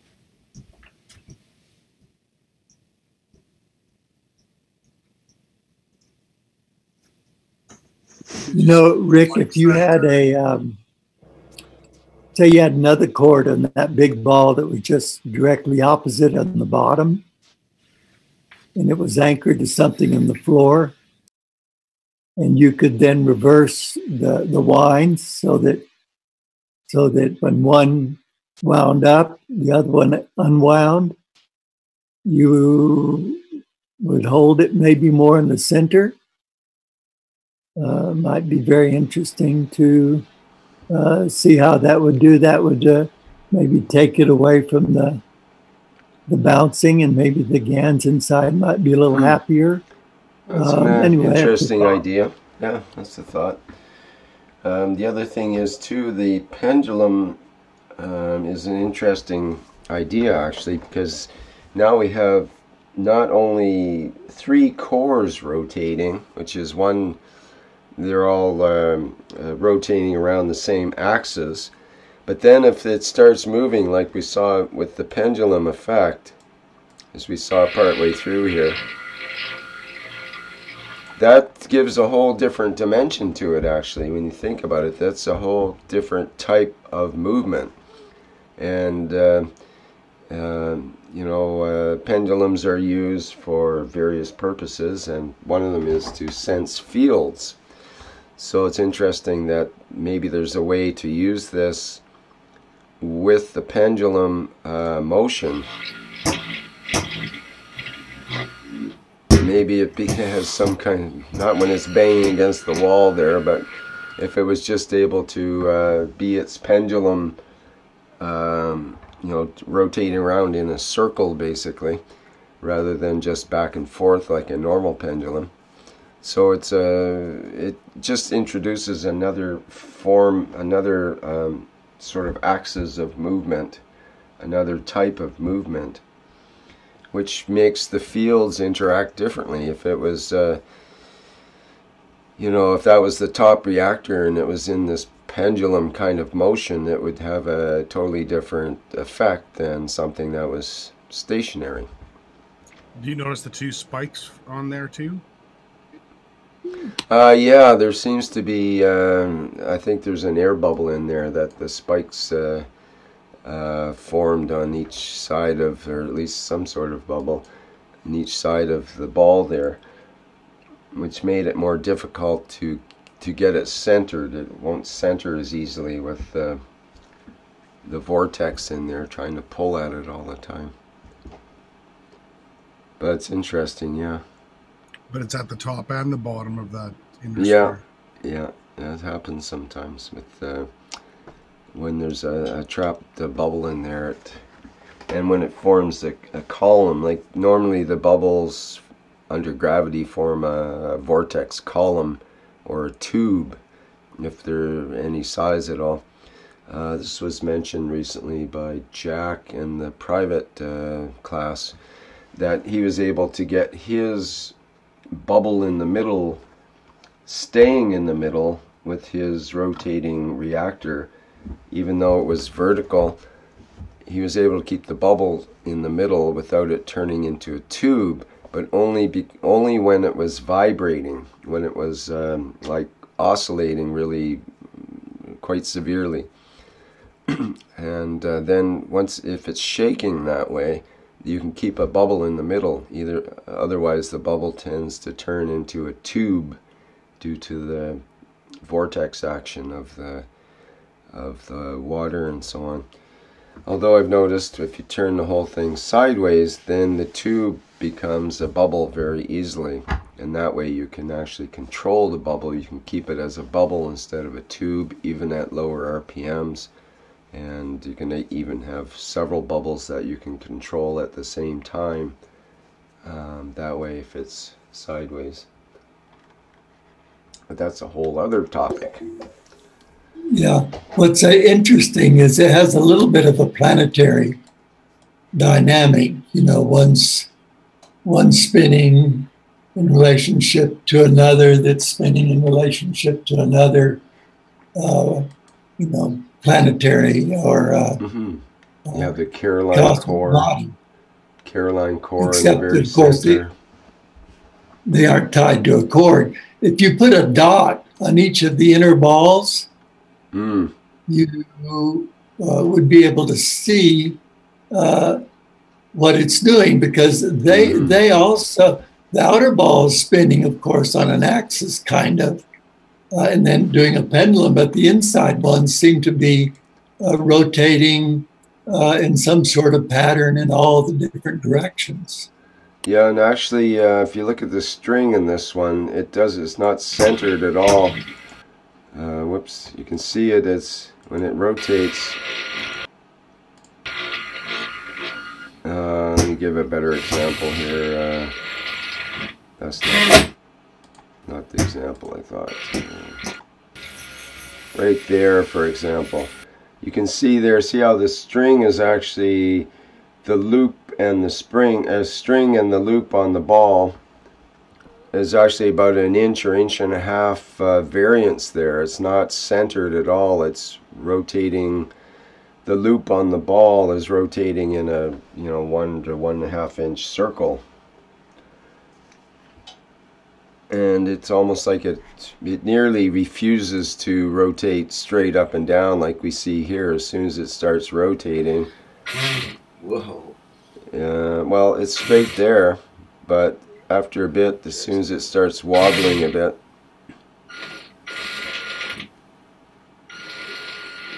there, right there, you start to see the variation, right? See the string starting to vibrate more and more. And there's a really wide vibration.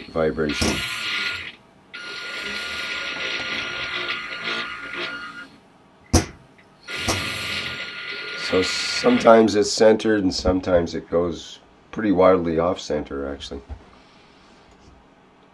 But the inside ball probably stays much more stationary in its place without doing weird stuff because it's isolated from the outside ball.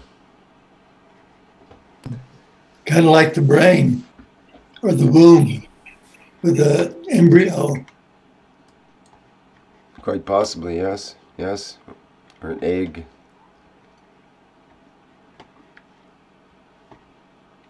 Got a dot in that inside ball. Why we are always looking for physical movement? Well, it keeps us entertained. Otherwise, we wouldn't have anything to look at. Why? We learn a lot. Hey. Say that again, Armin. I can barely hear you there. I'm saying you don't have better things to do. Well, we're just discussing different. What brought this up was Nicholas was wanting to discuss rotating balls without having a motor source and without having a source of rotation, and wanted to discuss types of reactors that don't have motors. And then that became the one that he showed. I'm not sure if you were in here, Armin, when he showed his rotating reactors that are just held up by a fishing line, and you just manually twist them and they turn for 10 minutes in each direction. Did you see that or no? Yes, I did. Yeah. So that's where it started from. But yes, so it's all about the fields and not the matter level stuff is your point, right? Correct. We learned that the fields, slow down enough, now we converted the matter back to the fields. It means Gans. Now you create a condition with it, that you can start the rotation of the fields. Physical rotation, you can do it only upper reactor to just give a direction. To start with it. That's real interesting to me, is to create the rotation neither manually or, maybe reactor units within another unit or something, without, from the fields creating the rotation. Manually, you are fortunate enough to have a matter in your hand, which you convert it into plasma. Now you can mix in a matter level.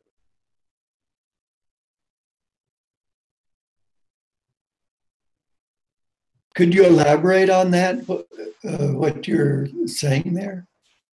I'm saying that we have already learned and passed the matter state. We convert it into the fields. We have CO2, we have copper oxide, we have zinc, we have CH3.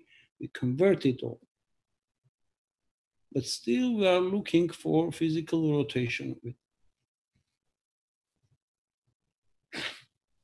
for confirmation.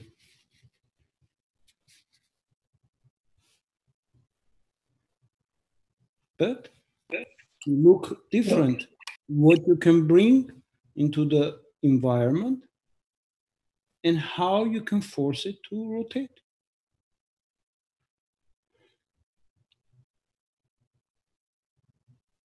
Not force it, actually, it's not the correct word. How you can bring the fields that they can interact.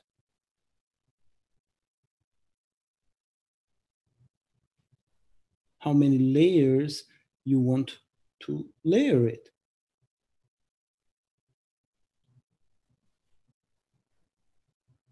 You have alkaline, you have acidic. What is alkaline? What is acidic?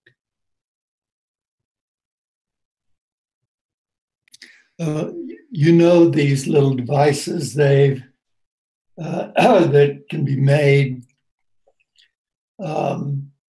So when the sun shines on them, they spin. Wondering whether, you know, if you had like a unit, something like that in your garden or your greenhouse, or, you know, where the sun comes and as the sun hits the reactor, it would begin its own movement. There's a, I mean, that has a thought in it that could be carried into an idea somehow, because the sun affects a mechanical movement, though. Still just mechanical movement. Even that other contraption that you're talking about, I think it's a radioscope. Sun and Earth. This is the sun. This is the Earth. Consider you're opening a plasma in the middle. So there are two plates. You both interact with the magnetic and gravitational field of the Earth and gravitational magnetic field of the sun. So the fields, they interact already because they are in a plasma condition. You opened up one step ahead. It's not a matter anymore.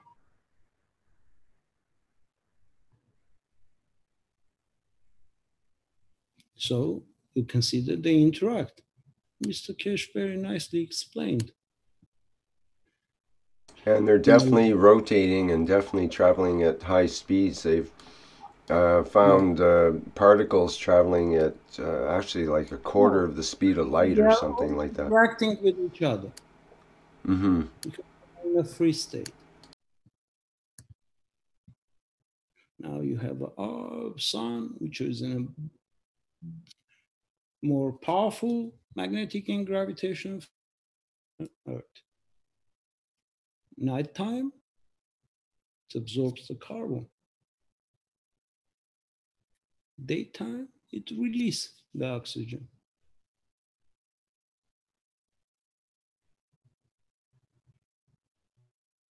Imagine it's like a sponge.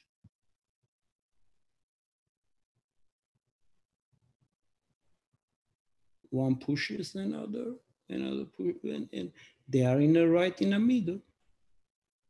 Again, no matter state crosses the leaf. It's a field which is pushes and release the oxygen.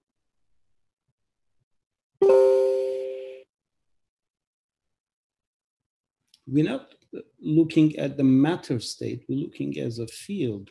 You have two magnets. One you push, the other one moves.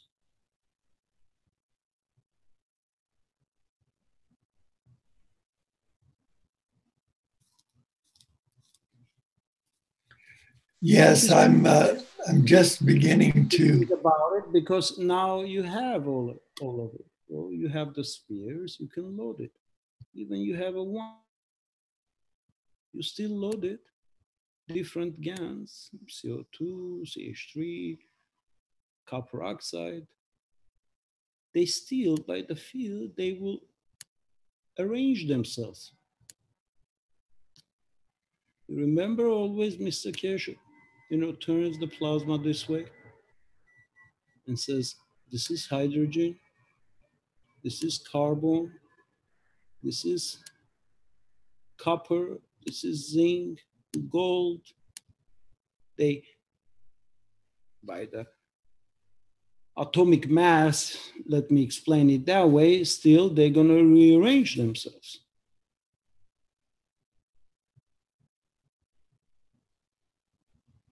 So not talking in a matter state, I'm talking in fields.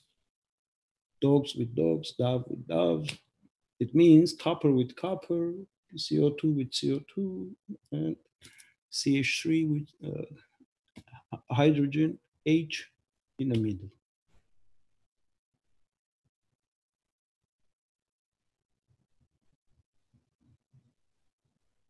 Because now you're using fields, not in a matter state. In the matter state, we're trying to do everything, but we see there is no effect. Why? Because we don't rearrange the fields the way, and understanding acidic and we call alkaline.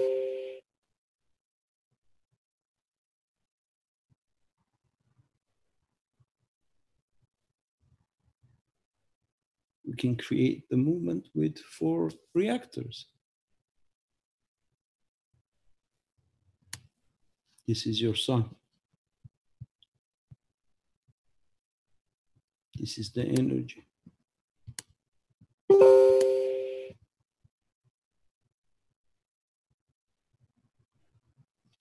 These are your base reactors, but they still interact with the Earth magnetic gravitational field and on top with the sun.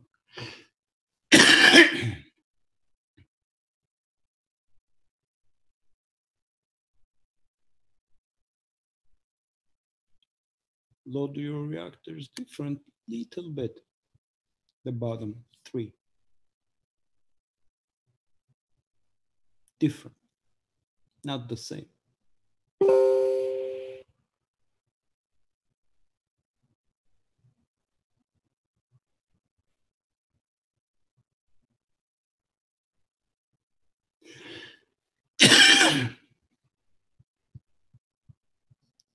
Position different fields from outside.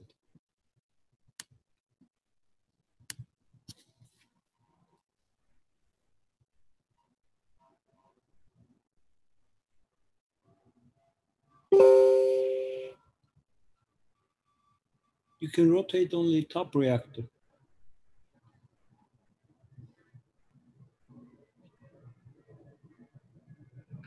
Bottom is the base.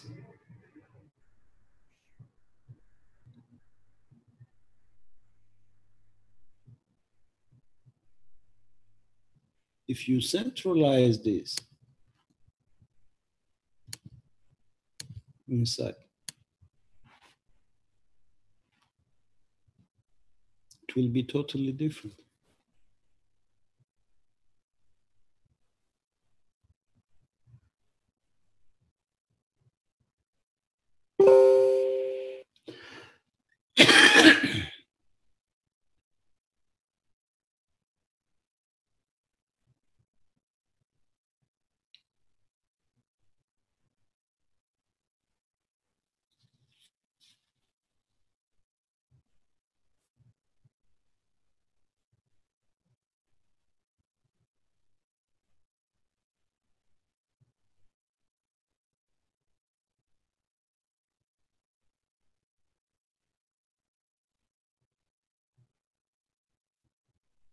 They are all connected, even without the rotation.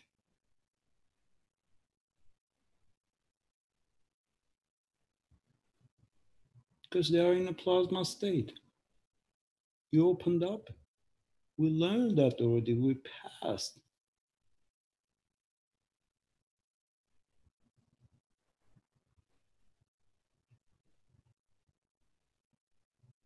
Teach something new. Try something new. I wish I had your time, just, do my research.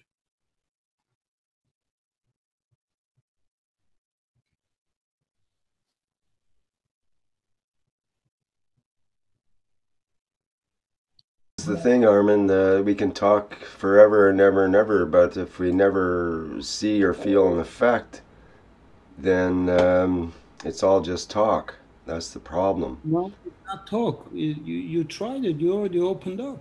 You have Gans. You have the amino. That's why we work together. Is that if you don't have time, you bring the ideas out. I don't have time. Us, but it stimulates us to do it. So we're all connected, you know, and that's part of what we're developing, especially with each other. Is, you know, this connectivity. We call it the soul connecting in there, but these ideas you bring are just very intriguing to me, because one of the challenges is to think differently.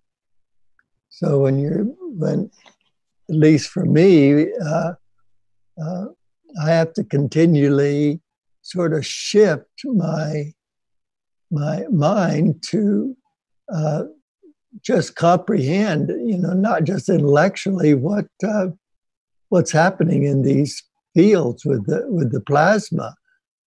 Because play with magnets. Take two magnets. I played with magnets a lot. Even my young ages, I was breaking all my toys to get that magnets from the car motor. Yeah, me too. I enjoy the magnets because in Russia at that time they were not selling that magnets. You can find it in the motors in the cars. So that was my joy, and I had so many. So try to play with the fields. You don't see them, but you can feel them. But you accept it already. This is a magnet. On a top reactor is your magnet of your Earth. It's iron.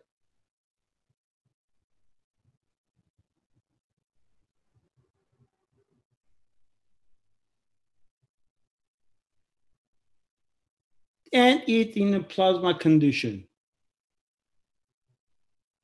We learned it. All the time I start in conversation that we already understand that fields becomes a matter, and we converting it matter back to the fields. Now we change our thinking a little bit different. We learned that. We confirmed it. You measure nano-coated material, you see there is an interaction, meaning you can measure something. But you measure matter, there is none. So when you put that plate into the water with the matter, you measure a small voltage. And then you know there is an interaction between going two plates. You collect the Gans, you collect the amino acid, you see that you create the magnet of carbon, or magnet of the amino acid, which the oceans are doing.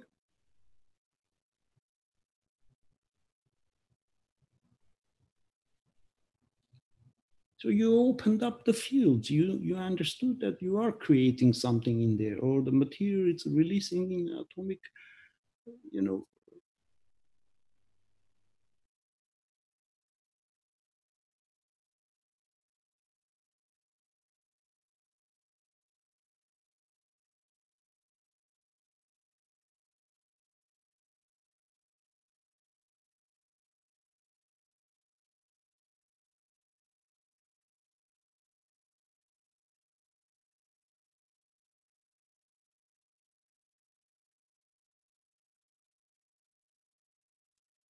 I have a question that I've been pondering. I don't know if it's the right time to bring it up, but at least maybe I could mention it.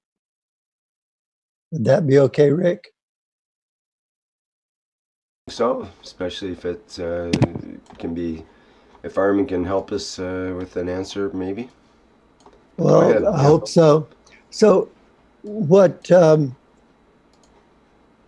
I understand is that the sun is moving into what, now I just have to paraphrase it. I'm not an expert in this, but I've been in any way. But the sun is moving into what they call a grand solar minimum. So it seems to be very few sunspots and very little activity on it. And moving into that is causing a lot of observable, an increase in observable phenomenon on the Earth that could be connected to the sun activity, more weather, more earthquakes, volcanic activity, and whatnot.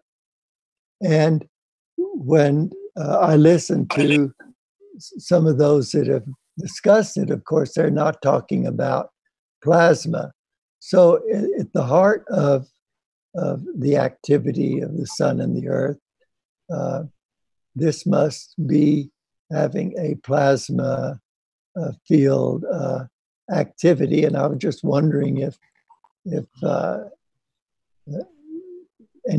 you're familiar with that, Alman, and what is actually going on there.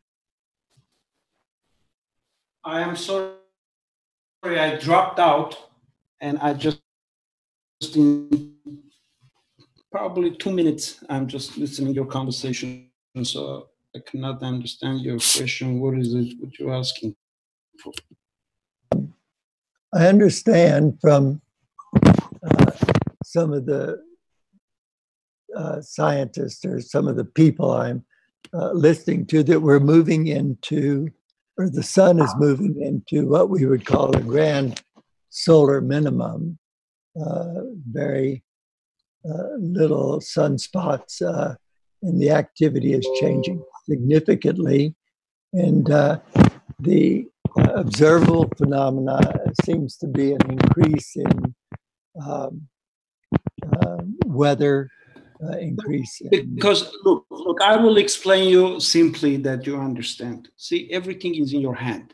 You have to just understand what I'm going to explain to you.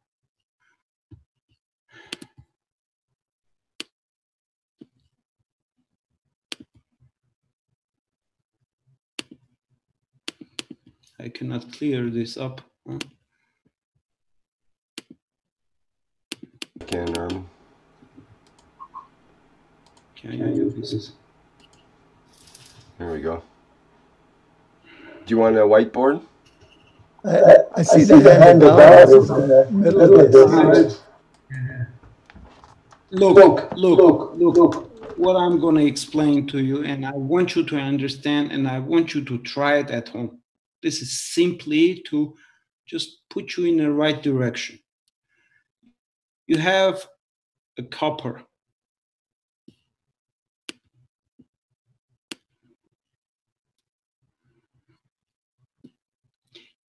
You nano-coated it.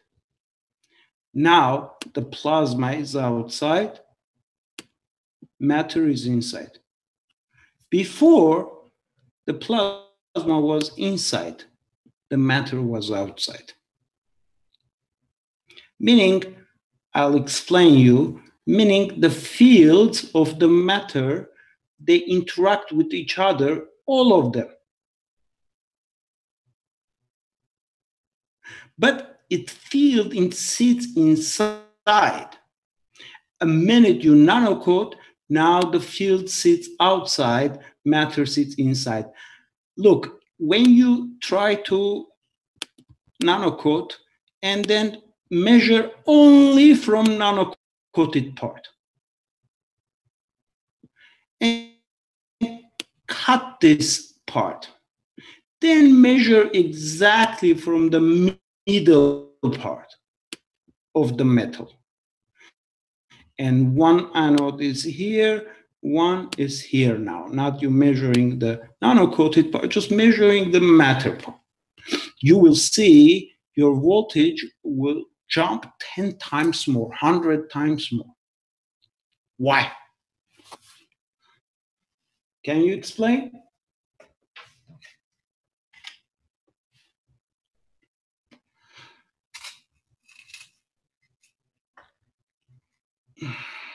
I guess the term superconductor, but it's allowing the current to flow without resistance, but that's not a very scientific explanation.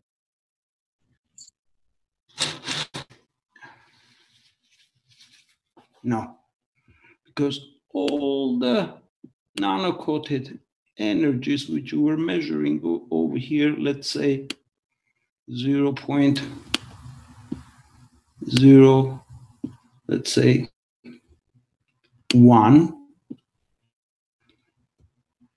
even to 1.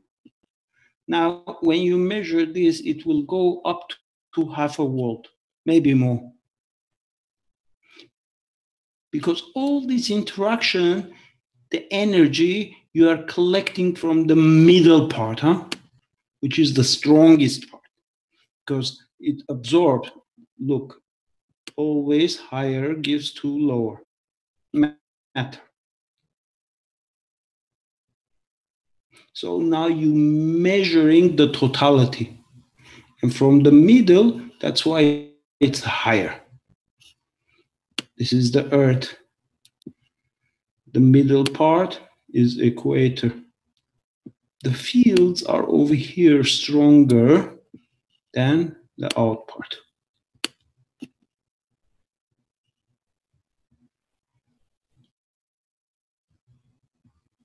So the concentration in here in equator is more higher.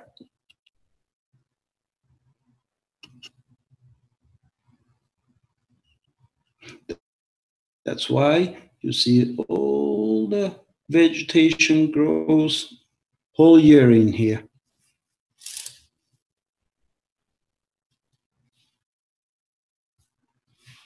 And here we have winter, we have cold, we have autumn, all 4 seasons.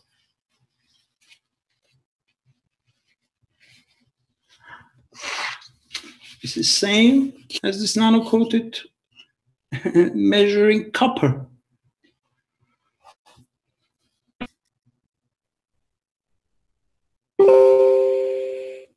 So why I'm explaining you this, next step, you understand, now this is alive now. Now you connect in a box.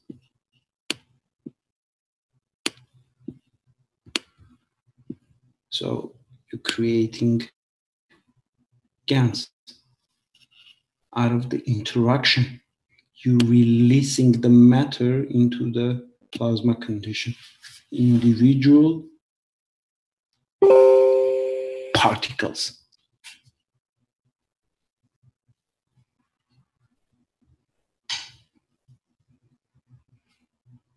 You just created energy, the flow.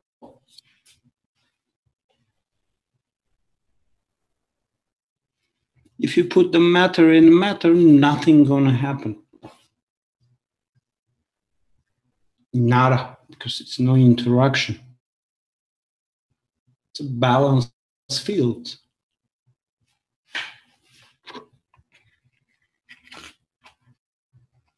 I'm just trying to explain from the beginning that you understand, you grasp that now you have fields. How are you going to use it? How you create the rotation?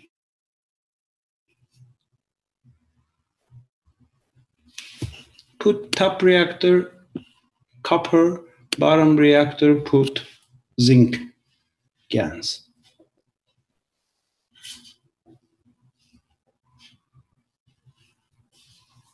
Or put one on the side and another.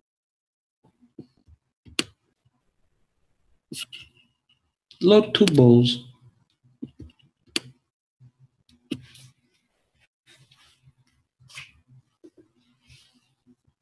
Or just put a little bit CO2 here and a little bit copper oxide in.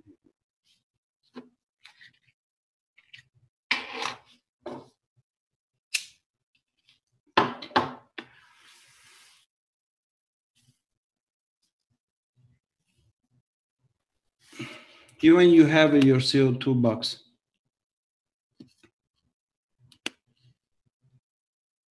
You create a condition to bring the fields in.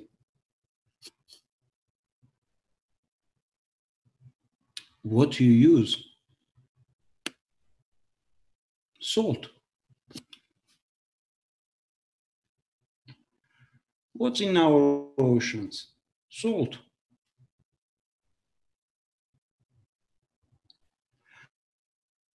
How come our Earth is rotating?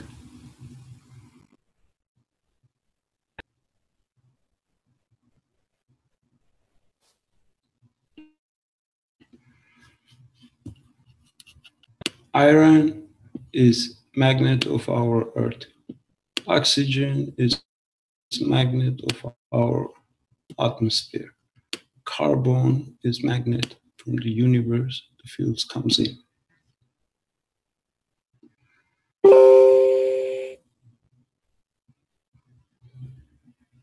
You have iron.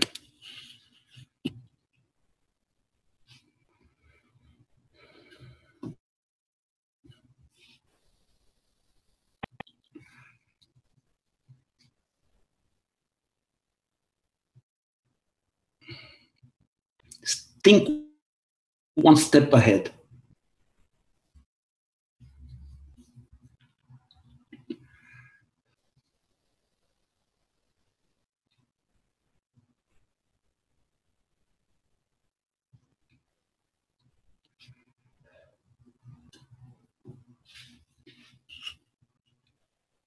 We absorb the energy, our body.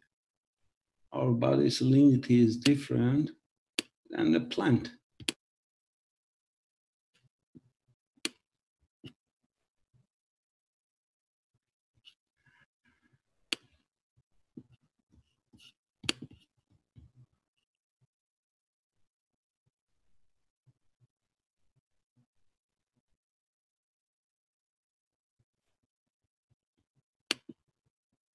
We still hang on nano coating, we still hang on Gans making, we're not moving one step ahead.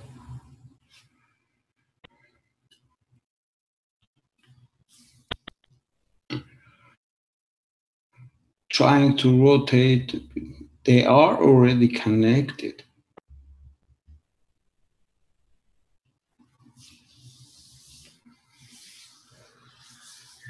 As your physical confirmation, just rotate top reactor only. Don't need to rotate the rest. Sometimes when we create our nano-coated box, Gans making box, we see the fields, how they structure together, like this.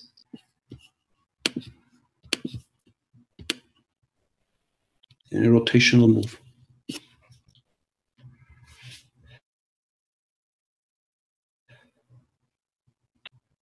This mostly happens when you have another box nearby. Accidentally, you put a nano-coated this part facing and not nano-coated here facing. You still have your containers here.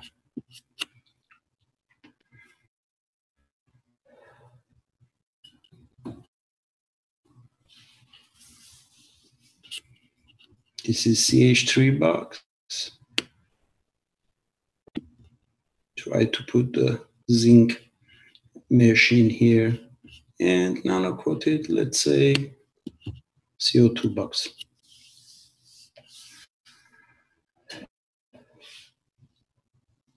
Put one upper part. Put CH3 upper. That's the magnet of your Earth.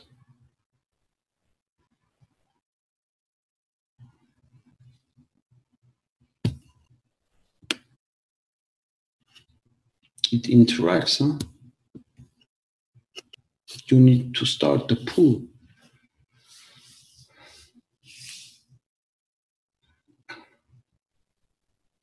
I can talk a lot, but the point is, you guys are free to do your tests. Do it right. Think one step ahead. You have now fields. Forget about nano coating, this and that. You already did that. Even your balls are not nano coating. You put already plasma inside. The fields are here.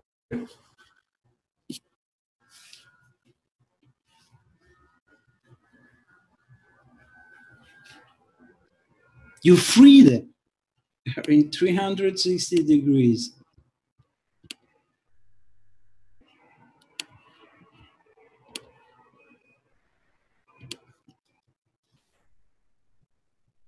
We're talking about it, but we're not trying it.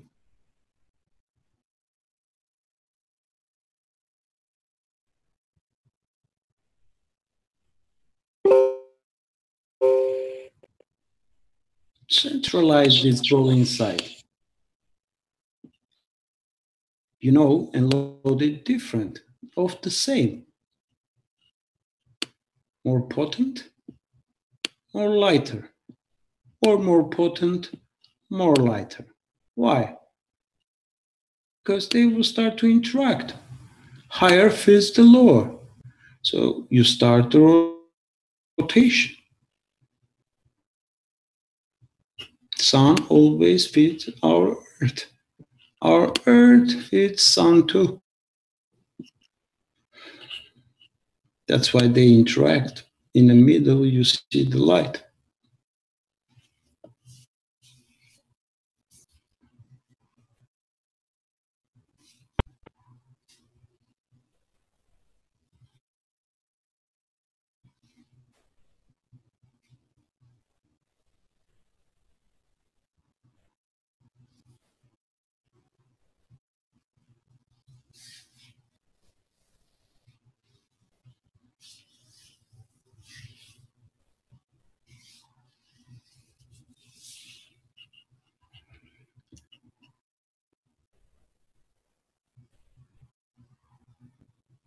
Everybody trying and trying and trying, and I'm listening sometimes, you know, even the teachings, and then I see, you know, people not thinking the way, you know, in a plasma state. They thinking still in a matter, and they cannot cross that line to do the testing differently to understand. They have fields.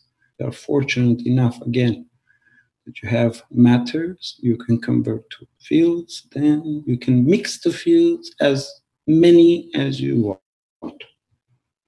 Let's say in universe, you have to create the condition and wait until the fields are created.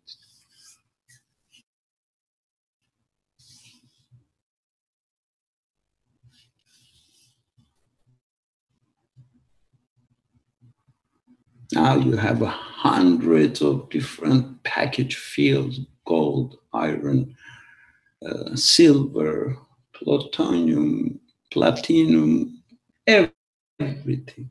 The packages of the fields, higher, lower.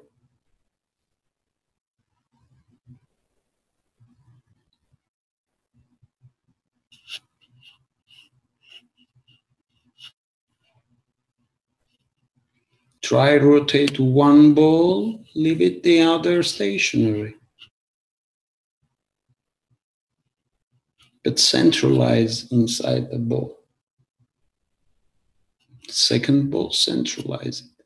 Put it in a pin that it can be in the center.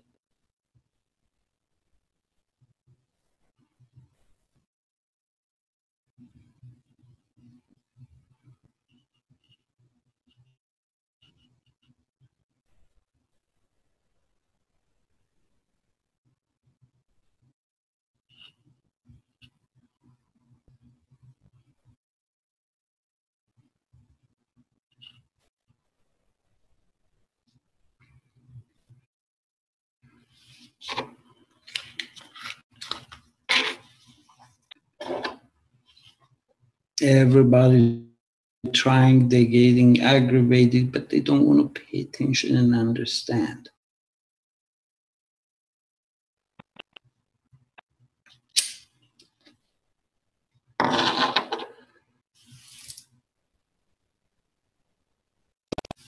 So help us out here. How would you rotate the inner ball without rotating the outer ball? And how's that dynamic seen in the universe? You're using fields now. You can We're start having to create the fields out. You can start. I just explained, and it just zoom, it's gone. You have an iron, CH3. It's a magnet of your Earth. You have an oxygen. It's a magnet of the atmosphere. It's a carbon magnet of universal fields to connect the rest. You have all three magnets.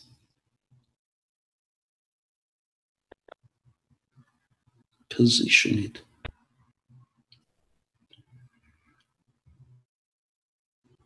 Don't forget alkaline and acidic. What is alkaline?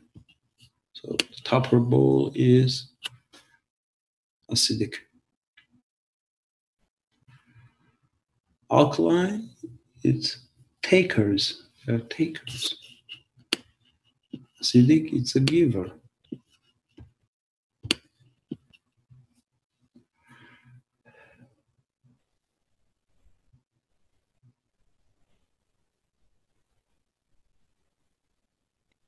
So that would be CH3 is the taker then.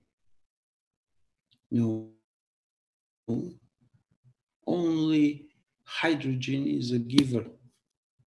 It's an energy source.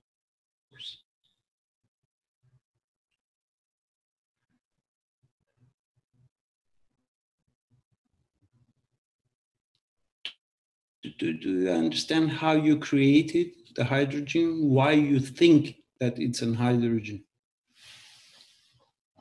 How you can calculate to understand? We calculated, we understood the CO2, but why the interaction of the zinc, mesh with the iron and a nano-coated plate of copper, it creates a condition of hydrogen.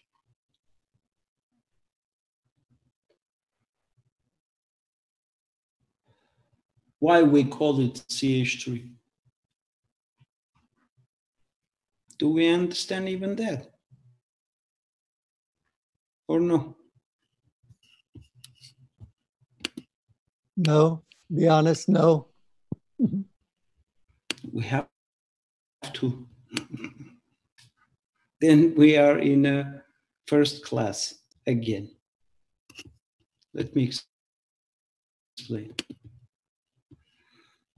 Can I have a sheet, please? Or I can break.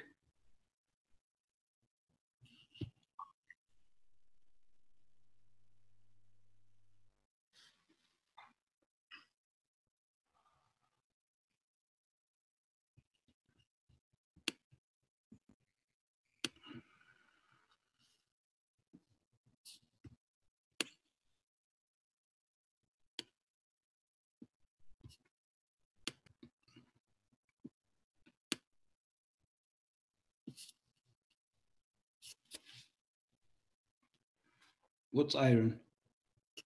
56.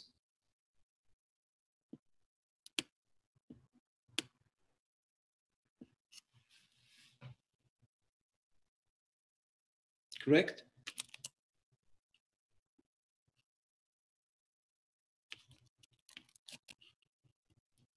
Break.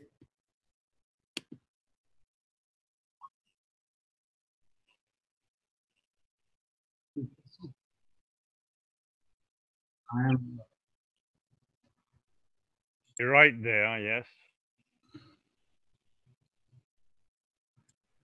When we create nano coating, we consider is 5% less of its atomic weight. It's 59. More or less.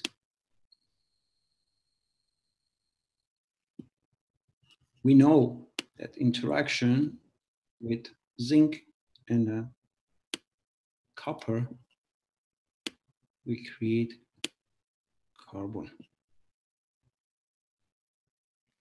And then it's another layer, which is iron.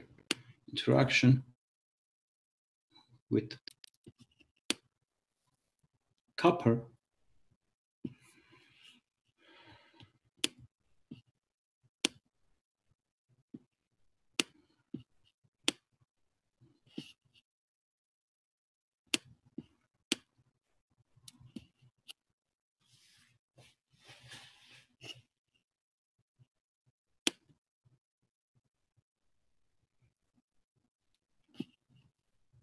field of deuterium.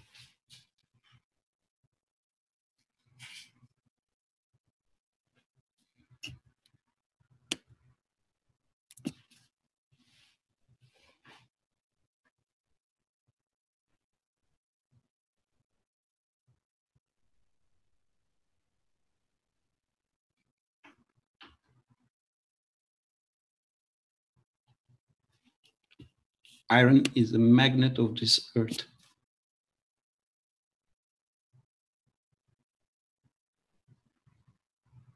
The seed of this earth is iron.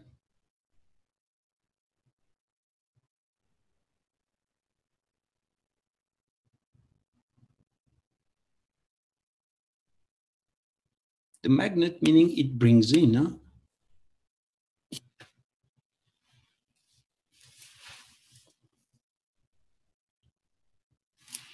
You have oxygen, you have carbon.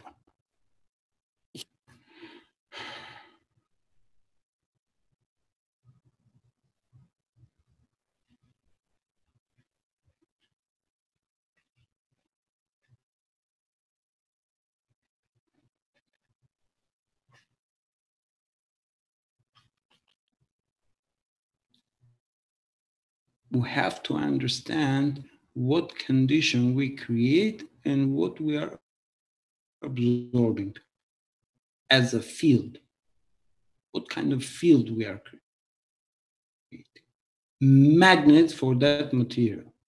Meaning if you create a field of hydrogen, it will bring it in. Because we know salt water we have, and we have the amino acid right on top. The layer, fine layer. This amino acid in hydrogen, which you create, an amino acid of carbon is different. It's different salinity.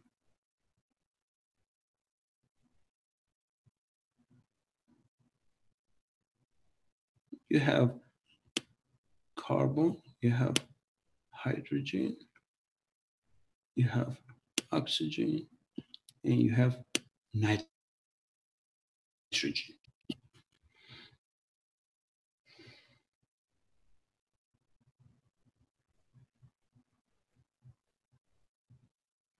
CO2 box, you have carbon.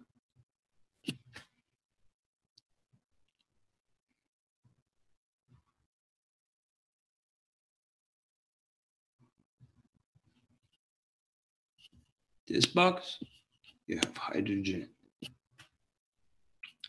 and a carbon.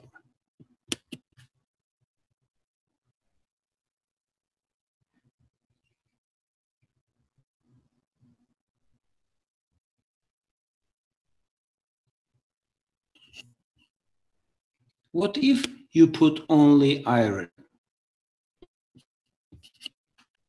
without the C?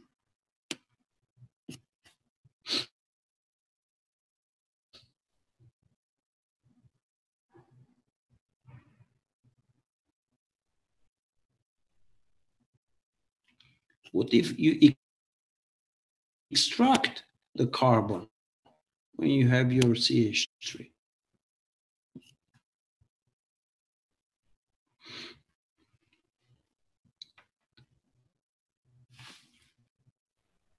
You have to create the outside condition that you can extract it.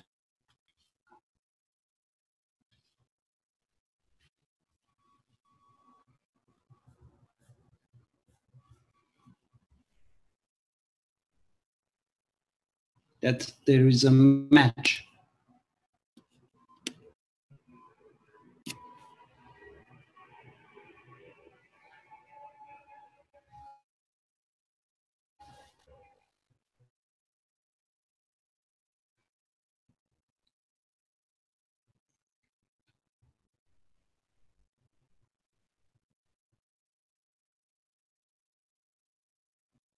So you have fields now.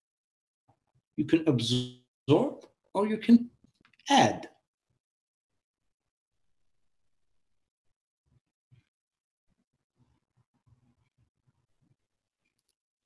If I put another field here, more higher, what I will do?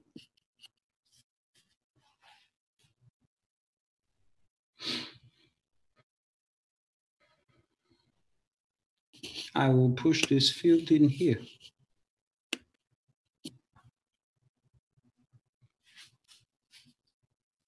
Like Earth.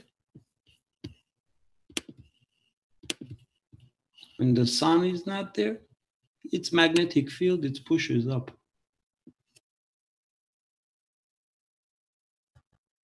Allows the carbon to be absorbed. When another higher field from upper comes, so the magnetic field goes lower. So now this one is active. Now more higher oxygen release.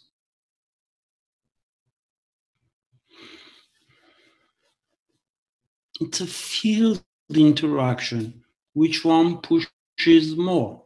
Because it's available or it's not available. I explained it's like a sponge. But this field don't stay in here, it pushes up. So they interact, so they all move up.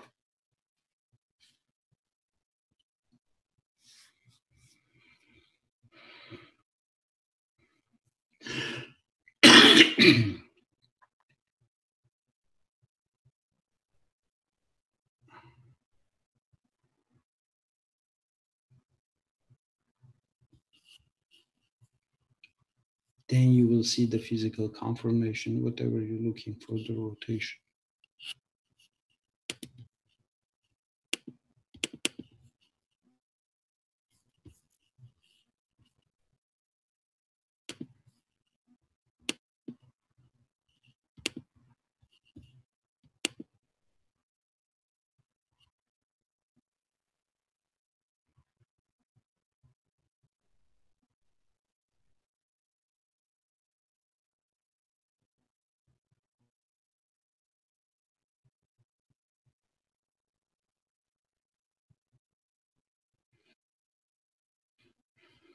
I don't know how else I can explain.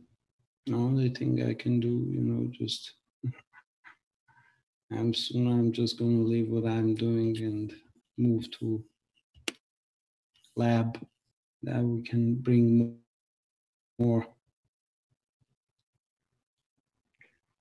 Rick, are you seeing images? Because we've got a congealed image, or at least I have. All the writings Armand has been doing for the last 3 or 4 minutes, I can't see them. I can only see the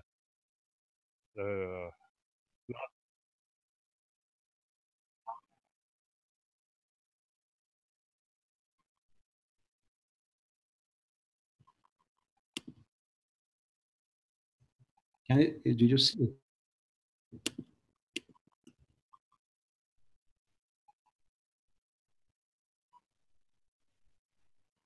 What about this ones? Did you see this ones?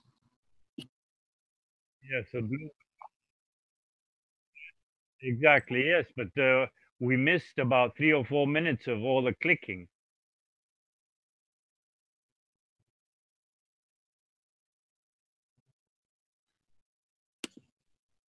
Armin likes to click. He might not be drawing anything.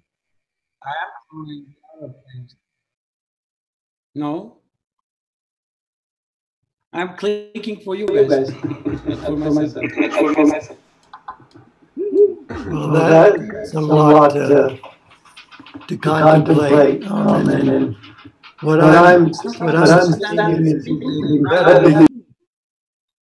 Now you have fields. Play with the fields. Now you have amino acid. Now you have field. You wanna, be connected. Anyway, it's connected with amino acid. How about? Oh, there's so much. See, this is that, like, you want to go to next step and explain next step, but just this is important that everybody understands.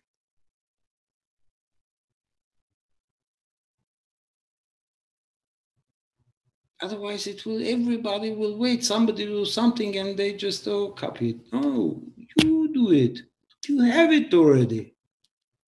All the fields, again, you are so fortunate. We are so fortunate. Again, we are having matter in our hands and we can release it as a field and we can use it as a field and we can mix it as a field. We can extract it. We can put it in. It's a field. Like you have a water, different colors of water. You can now mix it. Blue with green, green with blue, or all the colors together, or this color with another. I'm talking the color as a field packages. Still bringing a map that you can visualize what you can do.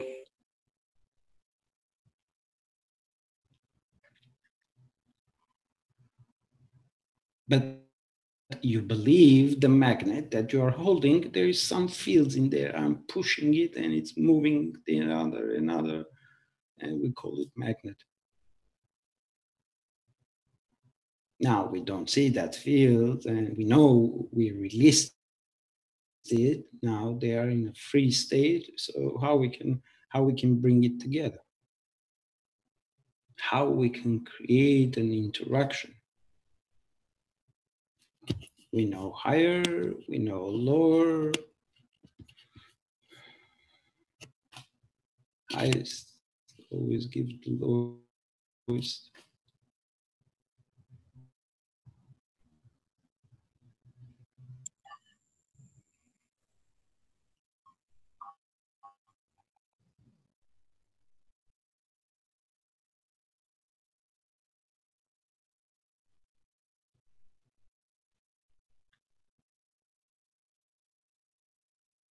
I'm here. Go to.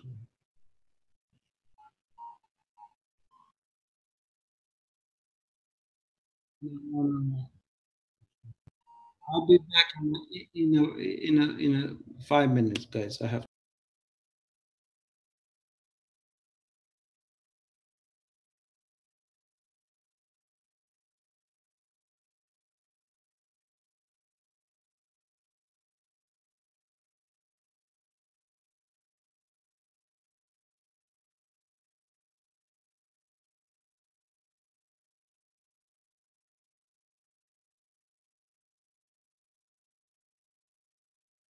Okay, I can share this picture.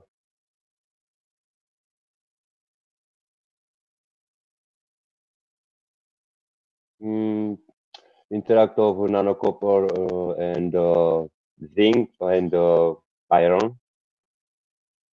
How to interact? Armin just explained. So, okay.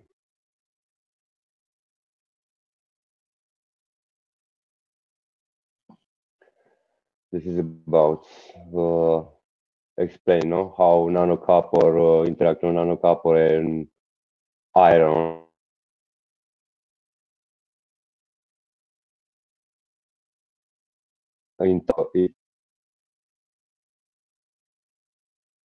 nano-coat iron. It's different of the no when the make field of carbon. Usually we use copper and zinc. In this way, it's copper nano copper, and when you have only iron, it's different of 6 field of carbon. When you nano cover iron, it's H3. Another in right side, it's zinc nanocopper and iron.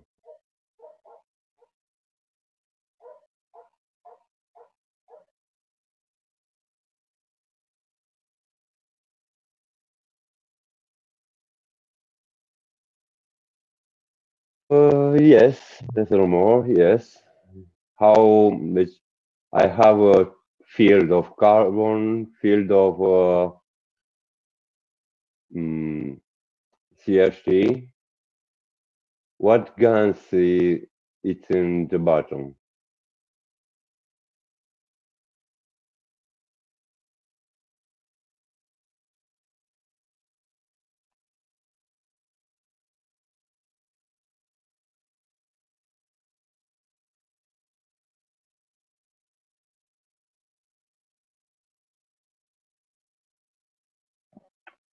Okay.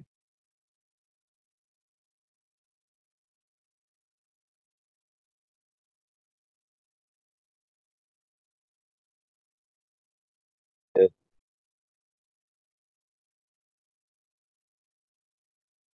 Uh, I think it's possible considering oxide of iron or oxide of anything metal obtained, like a piece of matter, but another strength field.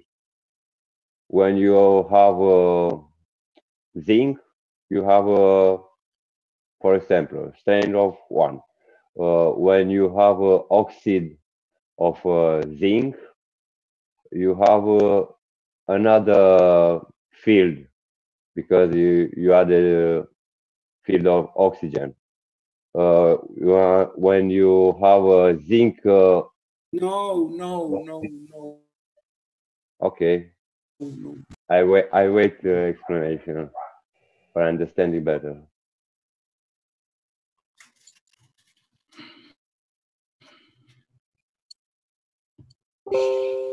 Take my take down this picture.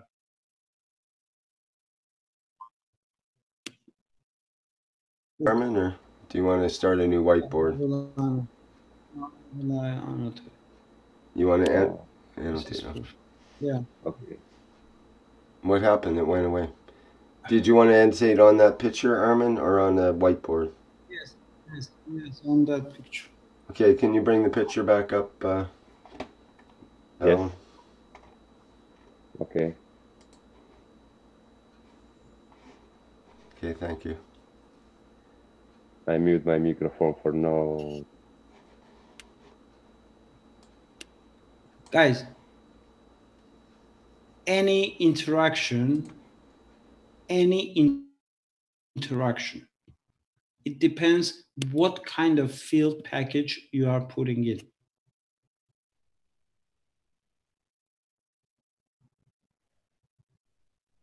Which one is higher? 56 and zinc 62.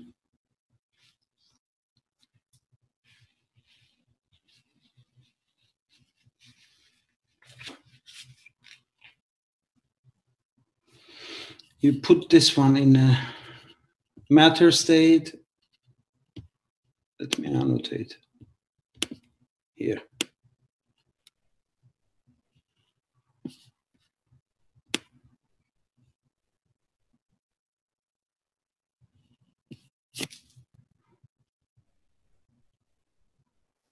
still you have a zinc field or copper field. Different packages.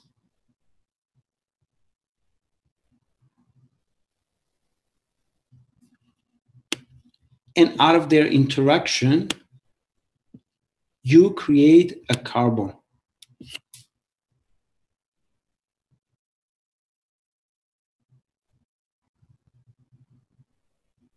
This is copper.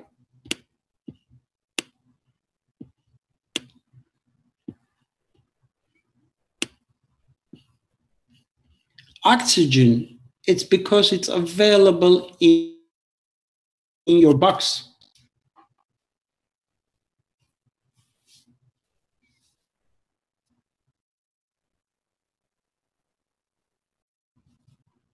It attaches to oxygen and it's here. What you did, your Gans have a center now.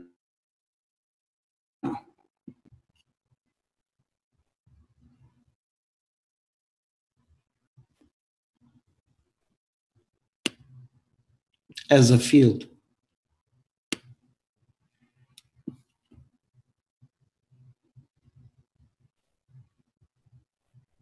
We call it this carbon. We call it CO2.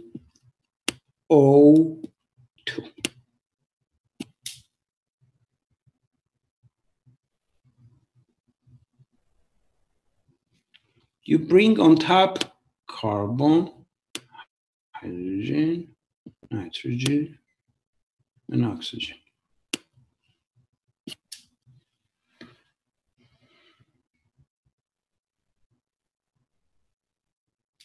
You already have your connection with nitrogen. You have a condition to create carbon. In this environment, anything is in a plasma state, so you have oxygen too.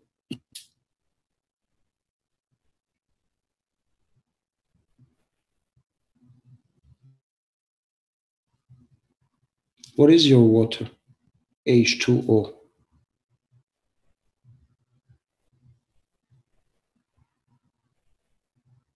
What is the matters that you are using? You're not looking even what is the composition of it.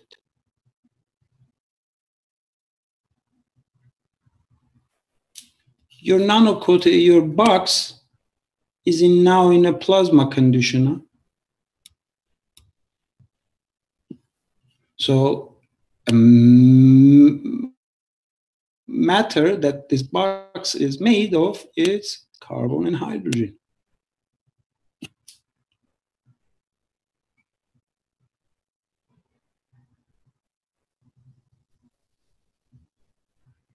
So in this box, look how many materials you have.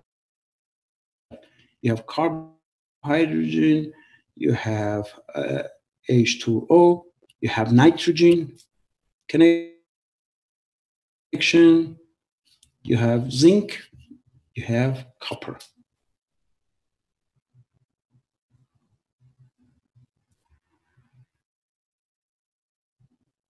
Because this is your condition.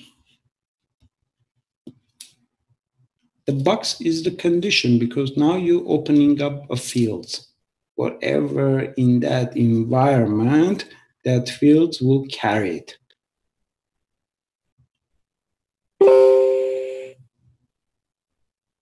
Even when you nano-coat this, what you have in your box, still that nano-coating that you created on top will carry the field of in his whatever was in his environment a minute it being created, a minute it opened up.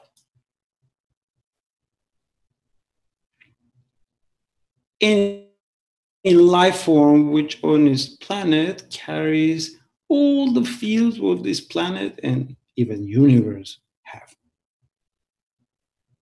but we create it on this planet, so we carry every single matter in a molecular structure in our body.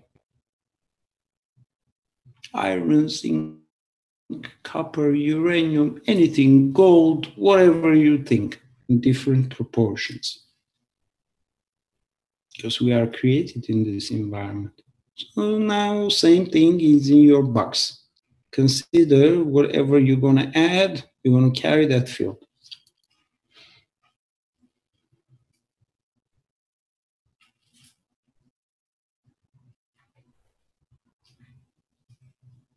My question era when you change, no, I use iron, not copper.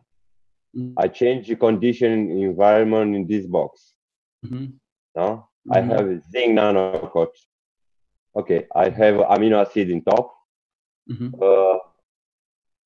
I have pure, not pure. No, still you have, look, still you have iron and still you have copper. Don't forget.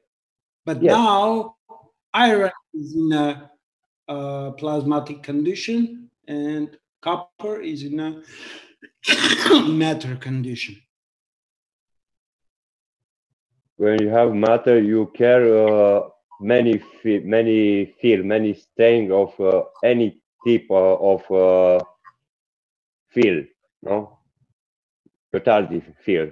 But I try when you added matter, this plate, it depends on plate of matter when you put in, you change the condition. You have a strength of copper. You maybe for this interaction you have a structure of diamond, or you have a structure of no in matter level, in field, in plasma level. My question is, what's happened when you use iron and not copper? How matter instead matter and nanocoat this matter? Okay, I don't understand the question. Meaning iron is nano-coated and copper is not nano-coated, or you don't have a copper? I don't have nano-copper in the right box. But you have a copper. Like a field. In this box in right, I don't have copper in matter state or nano. Make this reactor. No? You have a zinc. You have a zinc. When you have a zinc added or taken, you obtain copper, right? Field of copper. I don't understand what you're saying, truly. I know. That when you nanocoat zinc, you get copper, the field of copper. Is that what you said? No. I don't obtain this field. I use in this reactor iron, zinc nanocoater and iron. I want to understand how change condition, what field obtain, between these two plates. First, this is in reactor of steaming, in a hot caustic, when make your nano copper, when you cover your piece in hydroxide oxide, when you put a chicken mesh in bottom, you have zinc zinc or iron galvanizate. But I use iron and not galvanized thing. I change condition. When you use only iron, it's It's one thing. When you use copper, it's another thing. When you use zinc or galvanized, obtain another condition, another interaction of field. For me, I want to understand how paths of matter of field interact of field for create Gans matter or principal plasma, no field interact of two field.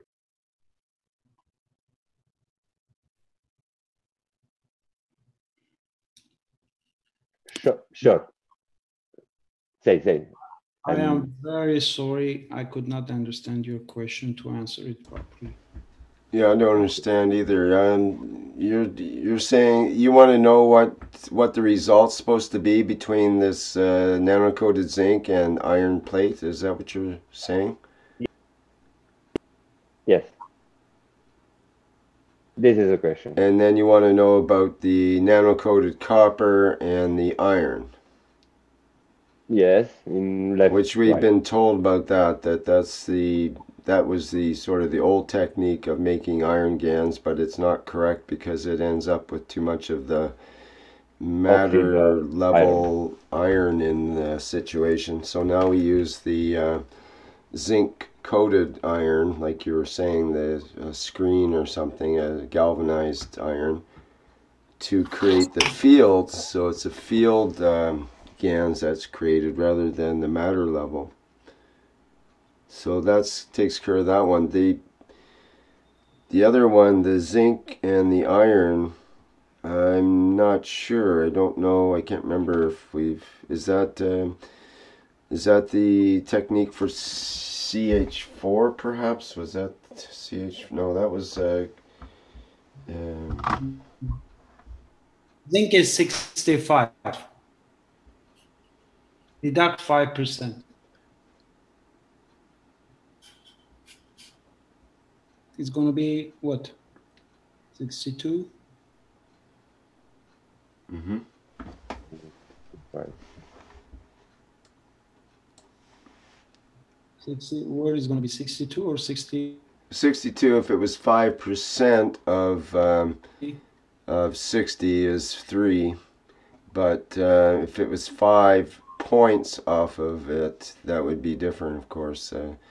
But yeah, 5% is about 3 off of 65, which would be 62. Roughly. Minus 56.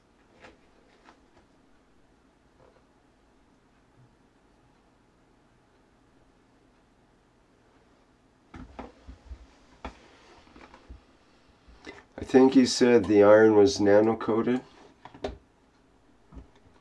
You're still there, Armin? Zinc is nano-coated. Zinc, but he also, I think, says Fe n equals 53. I think he means that to be a nano-coated as well. Is that right? I make the two conditions. One, when it's iron not nano cover, it's 60. Oh, I see what you're doing. Next step is when you have a zinc nano cover, nano and iron nano cover. Two conditions: first and after. After you make hydroxide of natrium sodium. No. Two reactors. One zinc nano iron, second zinc nano and iron nano. For understanding how to create this condition, because when you make a box for nano coating, okay. If it's nano both, still you carry the field of zinc and carry the field of iron. A different level of strength. Yeah, in more higher level. Still you create the field of whatever condition you are creating. If I put zinc, let's say, nano-coated and copper nano-coated, still I have interaction. Still I'm going to create carbon.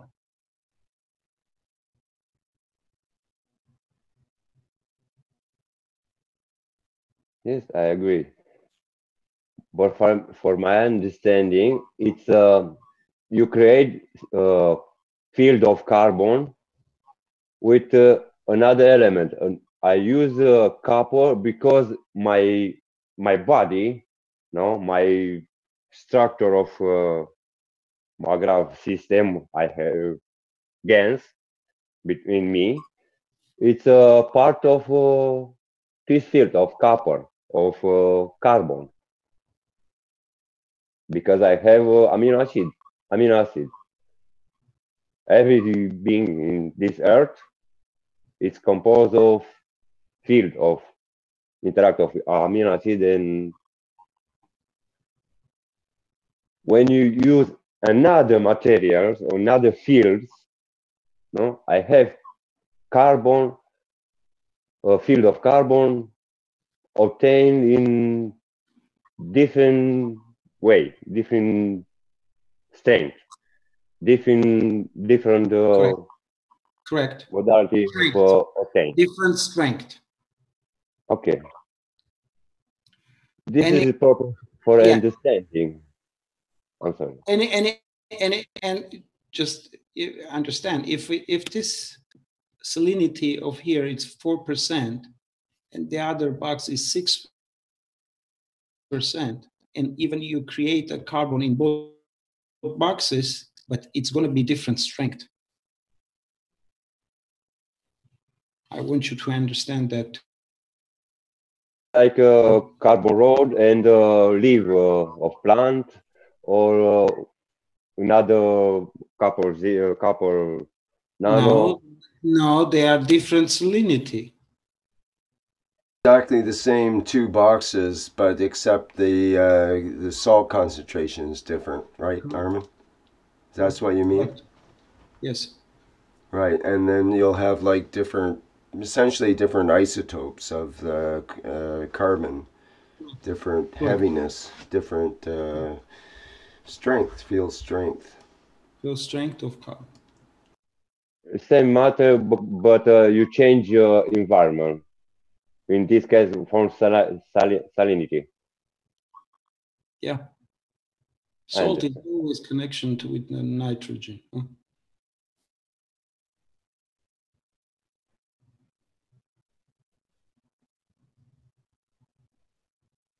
It's for understanding how much transform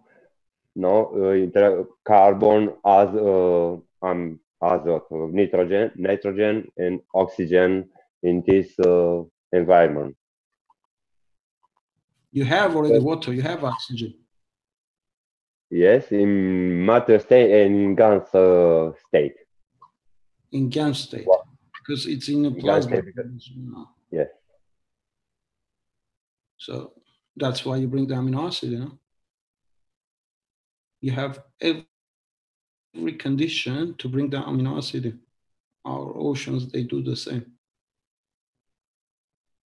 Because I know, I see another way, no, like a fish in a tank in my room, in my house, in my town, no. It's another way of looking this. First, when you talking for how to make photosynthesis in elementary school, I learned one thing. Now in technology, in this technology, I see with another eyes. I understand in different way. Okay, let me explain you different. Different salinity is different alkaliness or acidity. Huh? Depends which point you are looking for. If this is 4% or 10%, which one you think is going to be more acidic and which one is going to be more alkaline if you measure the you know, acidity and alkalineness. Test it. You have a tester.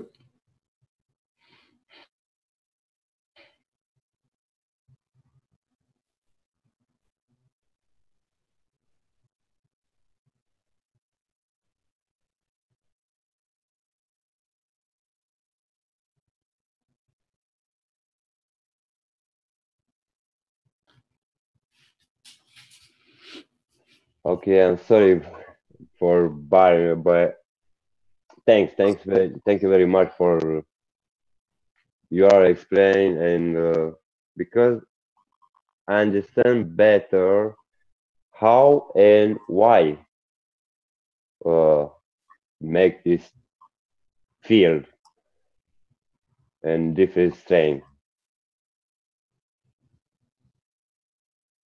Thank you very much for explanation. You're welcome.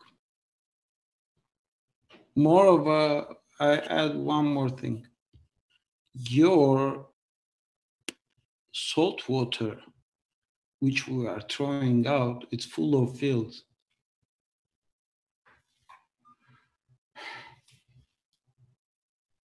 We never look at that. Like a water sea or ocean sea contain No, totality. just Totality. let me tell you this way. If you take this salt water and don't throw it away, just dilute it in water. Test the alkalineness in this one, which was more solidity, and the one that you diluted.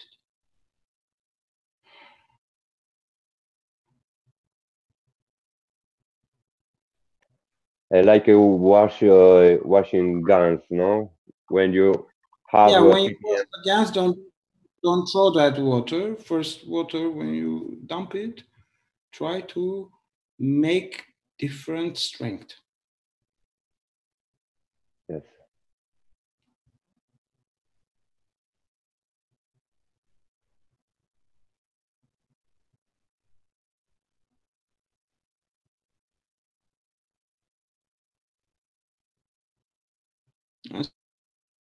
And we just don't think, and we do things, and we never pay attention. We think somebody is doing, and he's an important, and I mean, he's saying it, so that's the way it's going to be.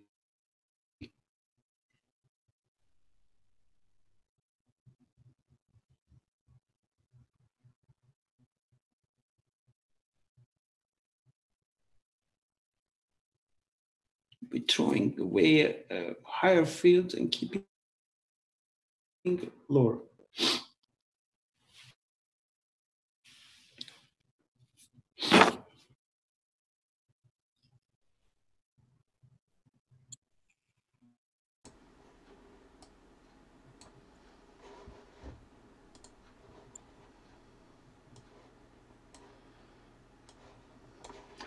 Thank you, Armin. Did you wanted to stop sharing the whiteboard there? Is that right? You're done for that part? Mm-hmm. Okay. You make patches. Make patches? Sorry? No, we make patches. Everybody make patches. They washed the Gans 10 times and then they used it.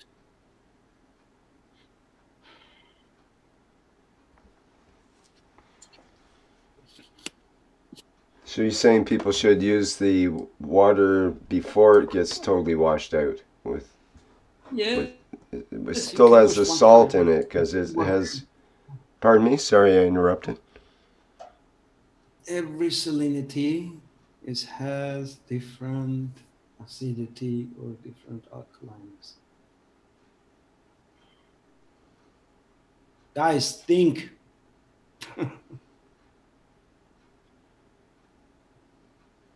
Like a cell in my body, you know. Don't just wait until somebody say, "Oh, rest is what we tried." We learned all of this. We passed this.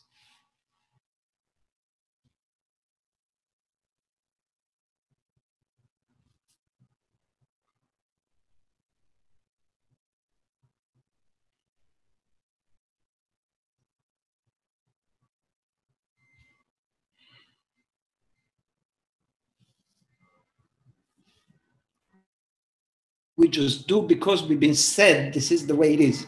Look your nature how it does.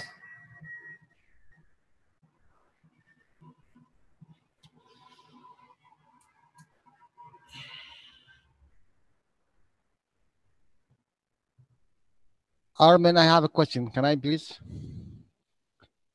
Okay. Here's Jalal. To increase the pushing in the fields, we use the magnetic fields. Every single gas, water, or sphere that you are making and holding, they have both fields, magnetic and gravitation.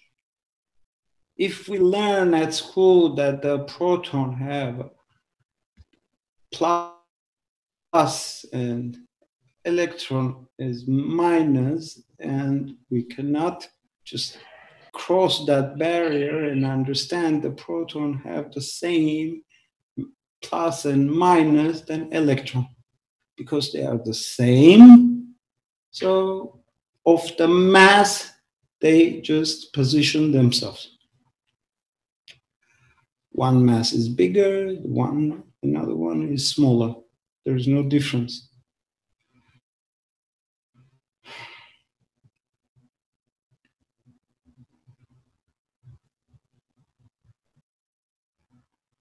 So consider that ball have both plus and minus.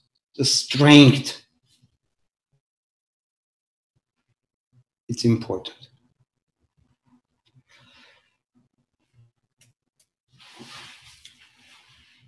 It's a taker or it's giver. You create a condition to take or to give.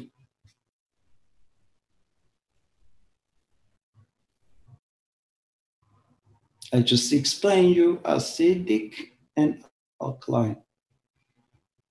Acidic, it's giver. Alkaline, it's taker.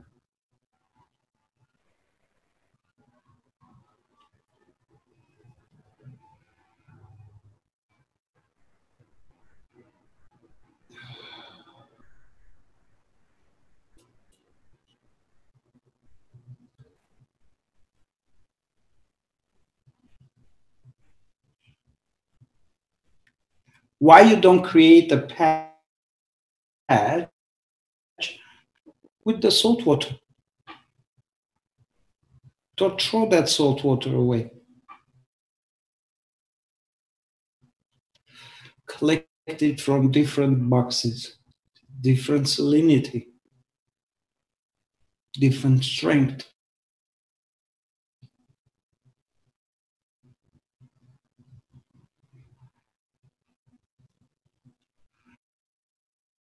Try to play with the fields now.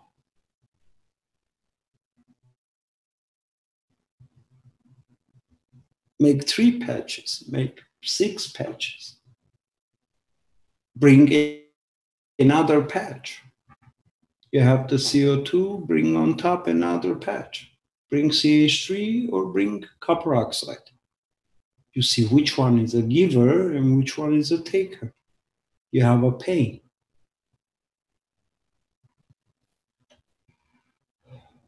Your body is different salinity. So you have a match there.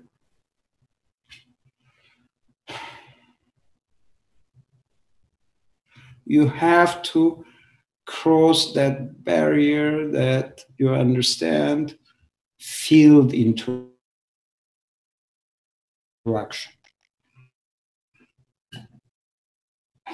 Not matter. Then you will see how the fields are rotating. In the case, Armin, in the case of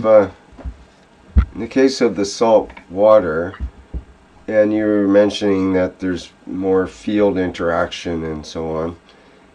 Is that not what, in a way, what we're trying to get rid of by diluting the salt water and making it more and more pure distilled water and Gans? and that way the fields of the Gans can open up because they maybe have more elbow room. There's less other fields interacting, so that the fields of the Gans can be expressed better than inside the salt water. What do you think about that? Or is there some magic combination that's in between, perhaps? No. Look, what your Earth is doing? It has its salt all around it. Huh? All the oceans, they have a salt water. Why they bring amino acid in? So of the condition of the salt. You have your plates, it's your mountains, it's your everything what's surrounding the oceans. You have another plates, Earth, magnetic and gravitational field, and sun.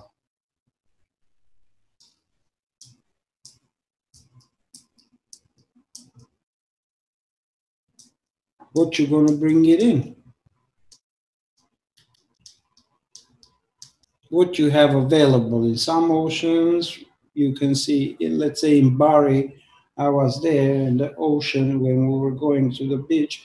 And some parts, it's yellow, reddish water. It's from underground, it's going to the ocean.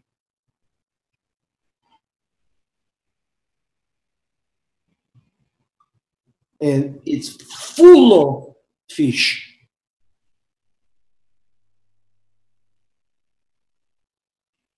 In that area.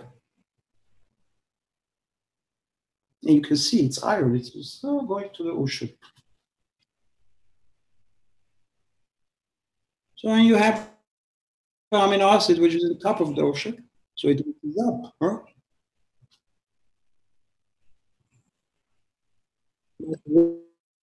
Washing machine, huh?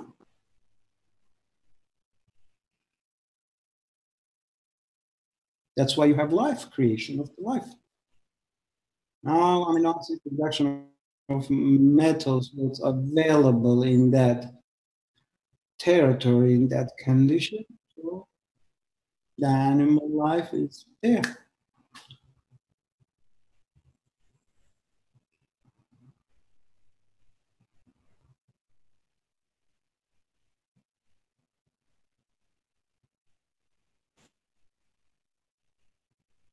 I told you, different salinity, different metals.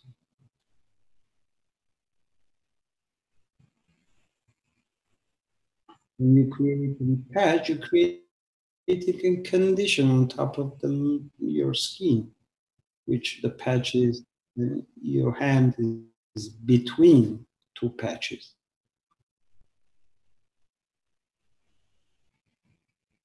One is different than another one.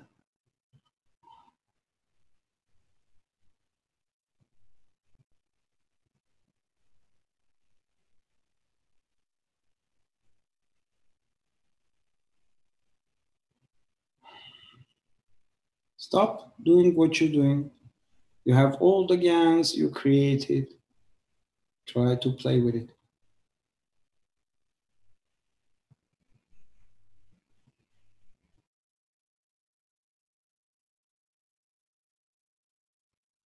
Test the water of your salt water, alkalineness or acidic, and test the water of pure water. It's 7. It's going to be. So see what is the difference between one and another.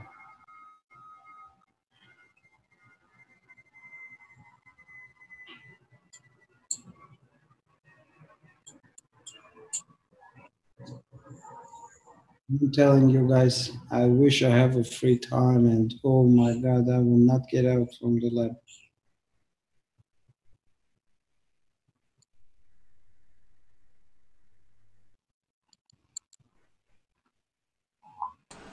It would be great to see, Armin, to see you back in the lab for a bit, if not for a long time.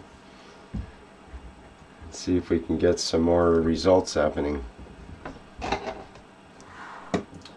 But you're a busy lad. You have you're creating results in the lab of the world right now,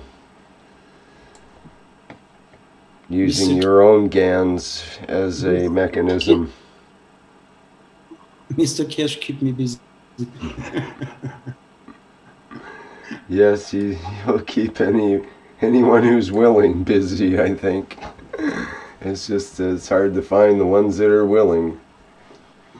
Not enough of them. Never is.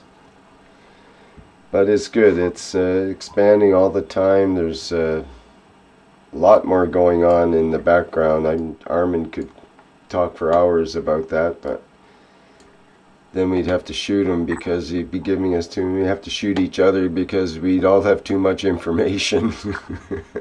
You all have too much information. We already have too much, yes. We're overwhelmed with information. That's the whole issue, actually. It's trying to sort it out into something to simplify, like you're doing earlier, Armin, to try to bring clarity and simplification to the issues.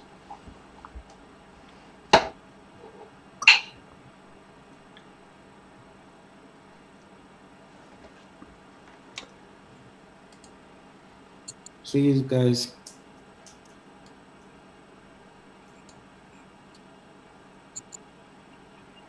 Do understand a little bit more. Go listen the workshops. Try to understand more. Try to listen maybe 3 times, and third time you will have different message. Because you're all done it, you're all doing it, not getting nowhere, and I'm very surprised and upset. How come? Why we are still in nano-coating and in Gans making? You know that. Now let's use the field. Try not to complicate yourself and make 10 different Ganses. You have already the fields. Already different Ganses. Use that.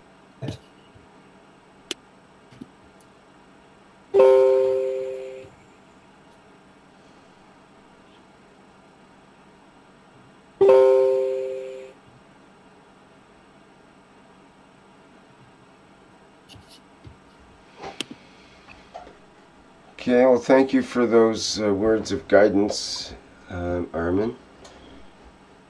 Is there any other questions while we have Armin on the line here? No more questions. No more questions. All right, give Armin a break. A lot to play. Actually, just do it. That's it. Yes, I think we probably had enough. In fact, we've gone for almost 4 hours. Pardon me, Armin? Sorry. Have a wonderful day. I'm going to sleep. I'm tired. I have to wake up early. Thank you, guys. Very good. Thanks for dropping in, Armin. Appreciate it very, very much. Excellent. Well, on that note, it might be a good time to wrap it up here, unless there's any other comments or questions about anything that people want to bring up.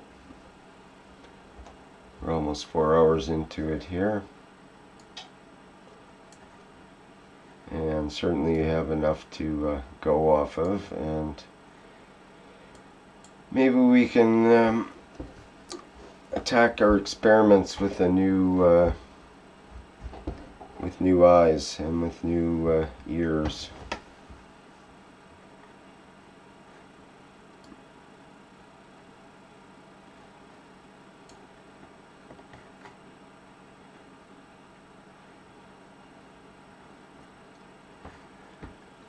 Okay, well, by the stunned silence, I think that I must be correct that it's time to wrap things up. Alper says, wake up well is the key. Wake up well, people, peeps. Wake up well. Okay, that sounds good. We might have to rest first. It's not a bad idea. Okay, I think we're going to wrap things up here then. So thanks everybody once again for attending the Keshe Plasma Reactor Group for Tuesday. It's now Wednesday, February 28th, 2018. 02282018. And good day, good night, good morning. Good I would like to say you. only to Armin, he earned the 500 plasma. He gets an extra 500 plasma tonight, you mean? Yeah, he earned it today. Okay, we'll make sure that gets right into his plasma account. And you know what? That might be the way the currency of the future goes. It's basically, if you're here to be of service to others and have moved them enough that they think that you're worth something from that interchange, then you move that. I move that Armin gets an extra 500 tonight for his service to mankind. I second it, I second it. Okay, it's done. What could be simpler? Next. So thank you everybody for your contributions tonight, and we'll try to make sure you get some plasma coin out there into your account from your contributions. And those who are accepting plasma coin, I hope you get enough to continue your experiments and your concepts, and end up giving out some of that plasma coin to others. Otherwise known as love. Yes, Alper, thank you. That is the currency of the future. Love is the currency of the future, is what I've come to conclude from all this Bitcoin stuff. But enough about that. Let's wrap it up for now. I'm getting a little giddy here. Okay, I'll end the live stream for now. And we'll see you next time around. And don't forget the Knowledge Seekers Workshop coming up on Thursday. Should be quite a power-packed show, I think. We got a few special things going on, and it should be lots of fun. Okay, bye for now.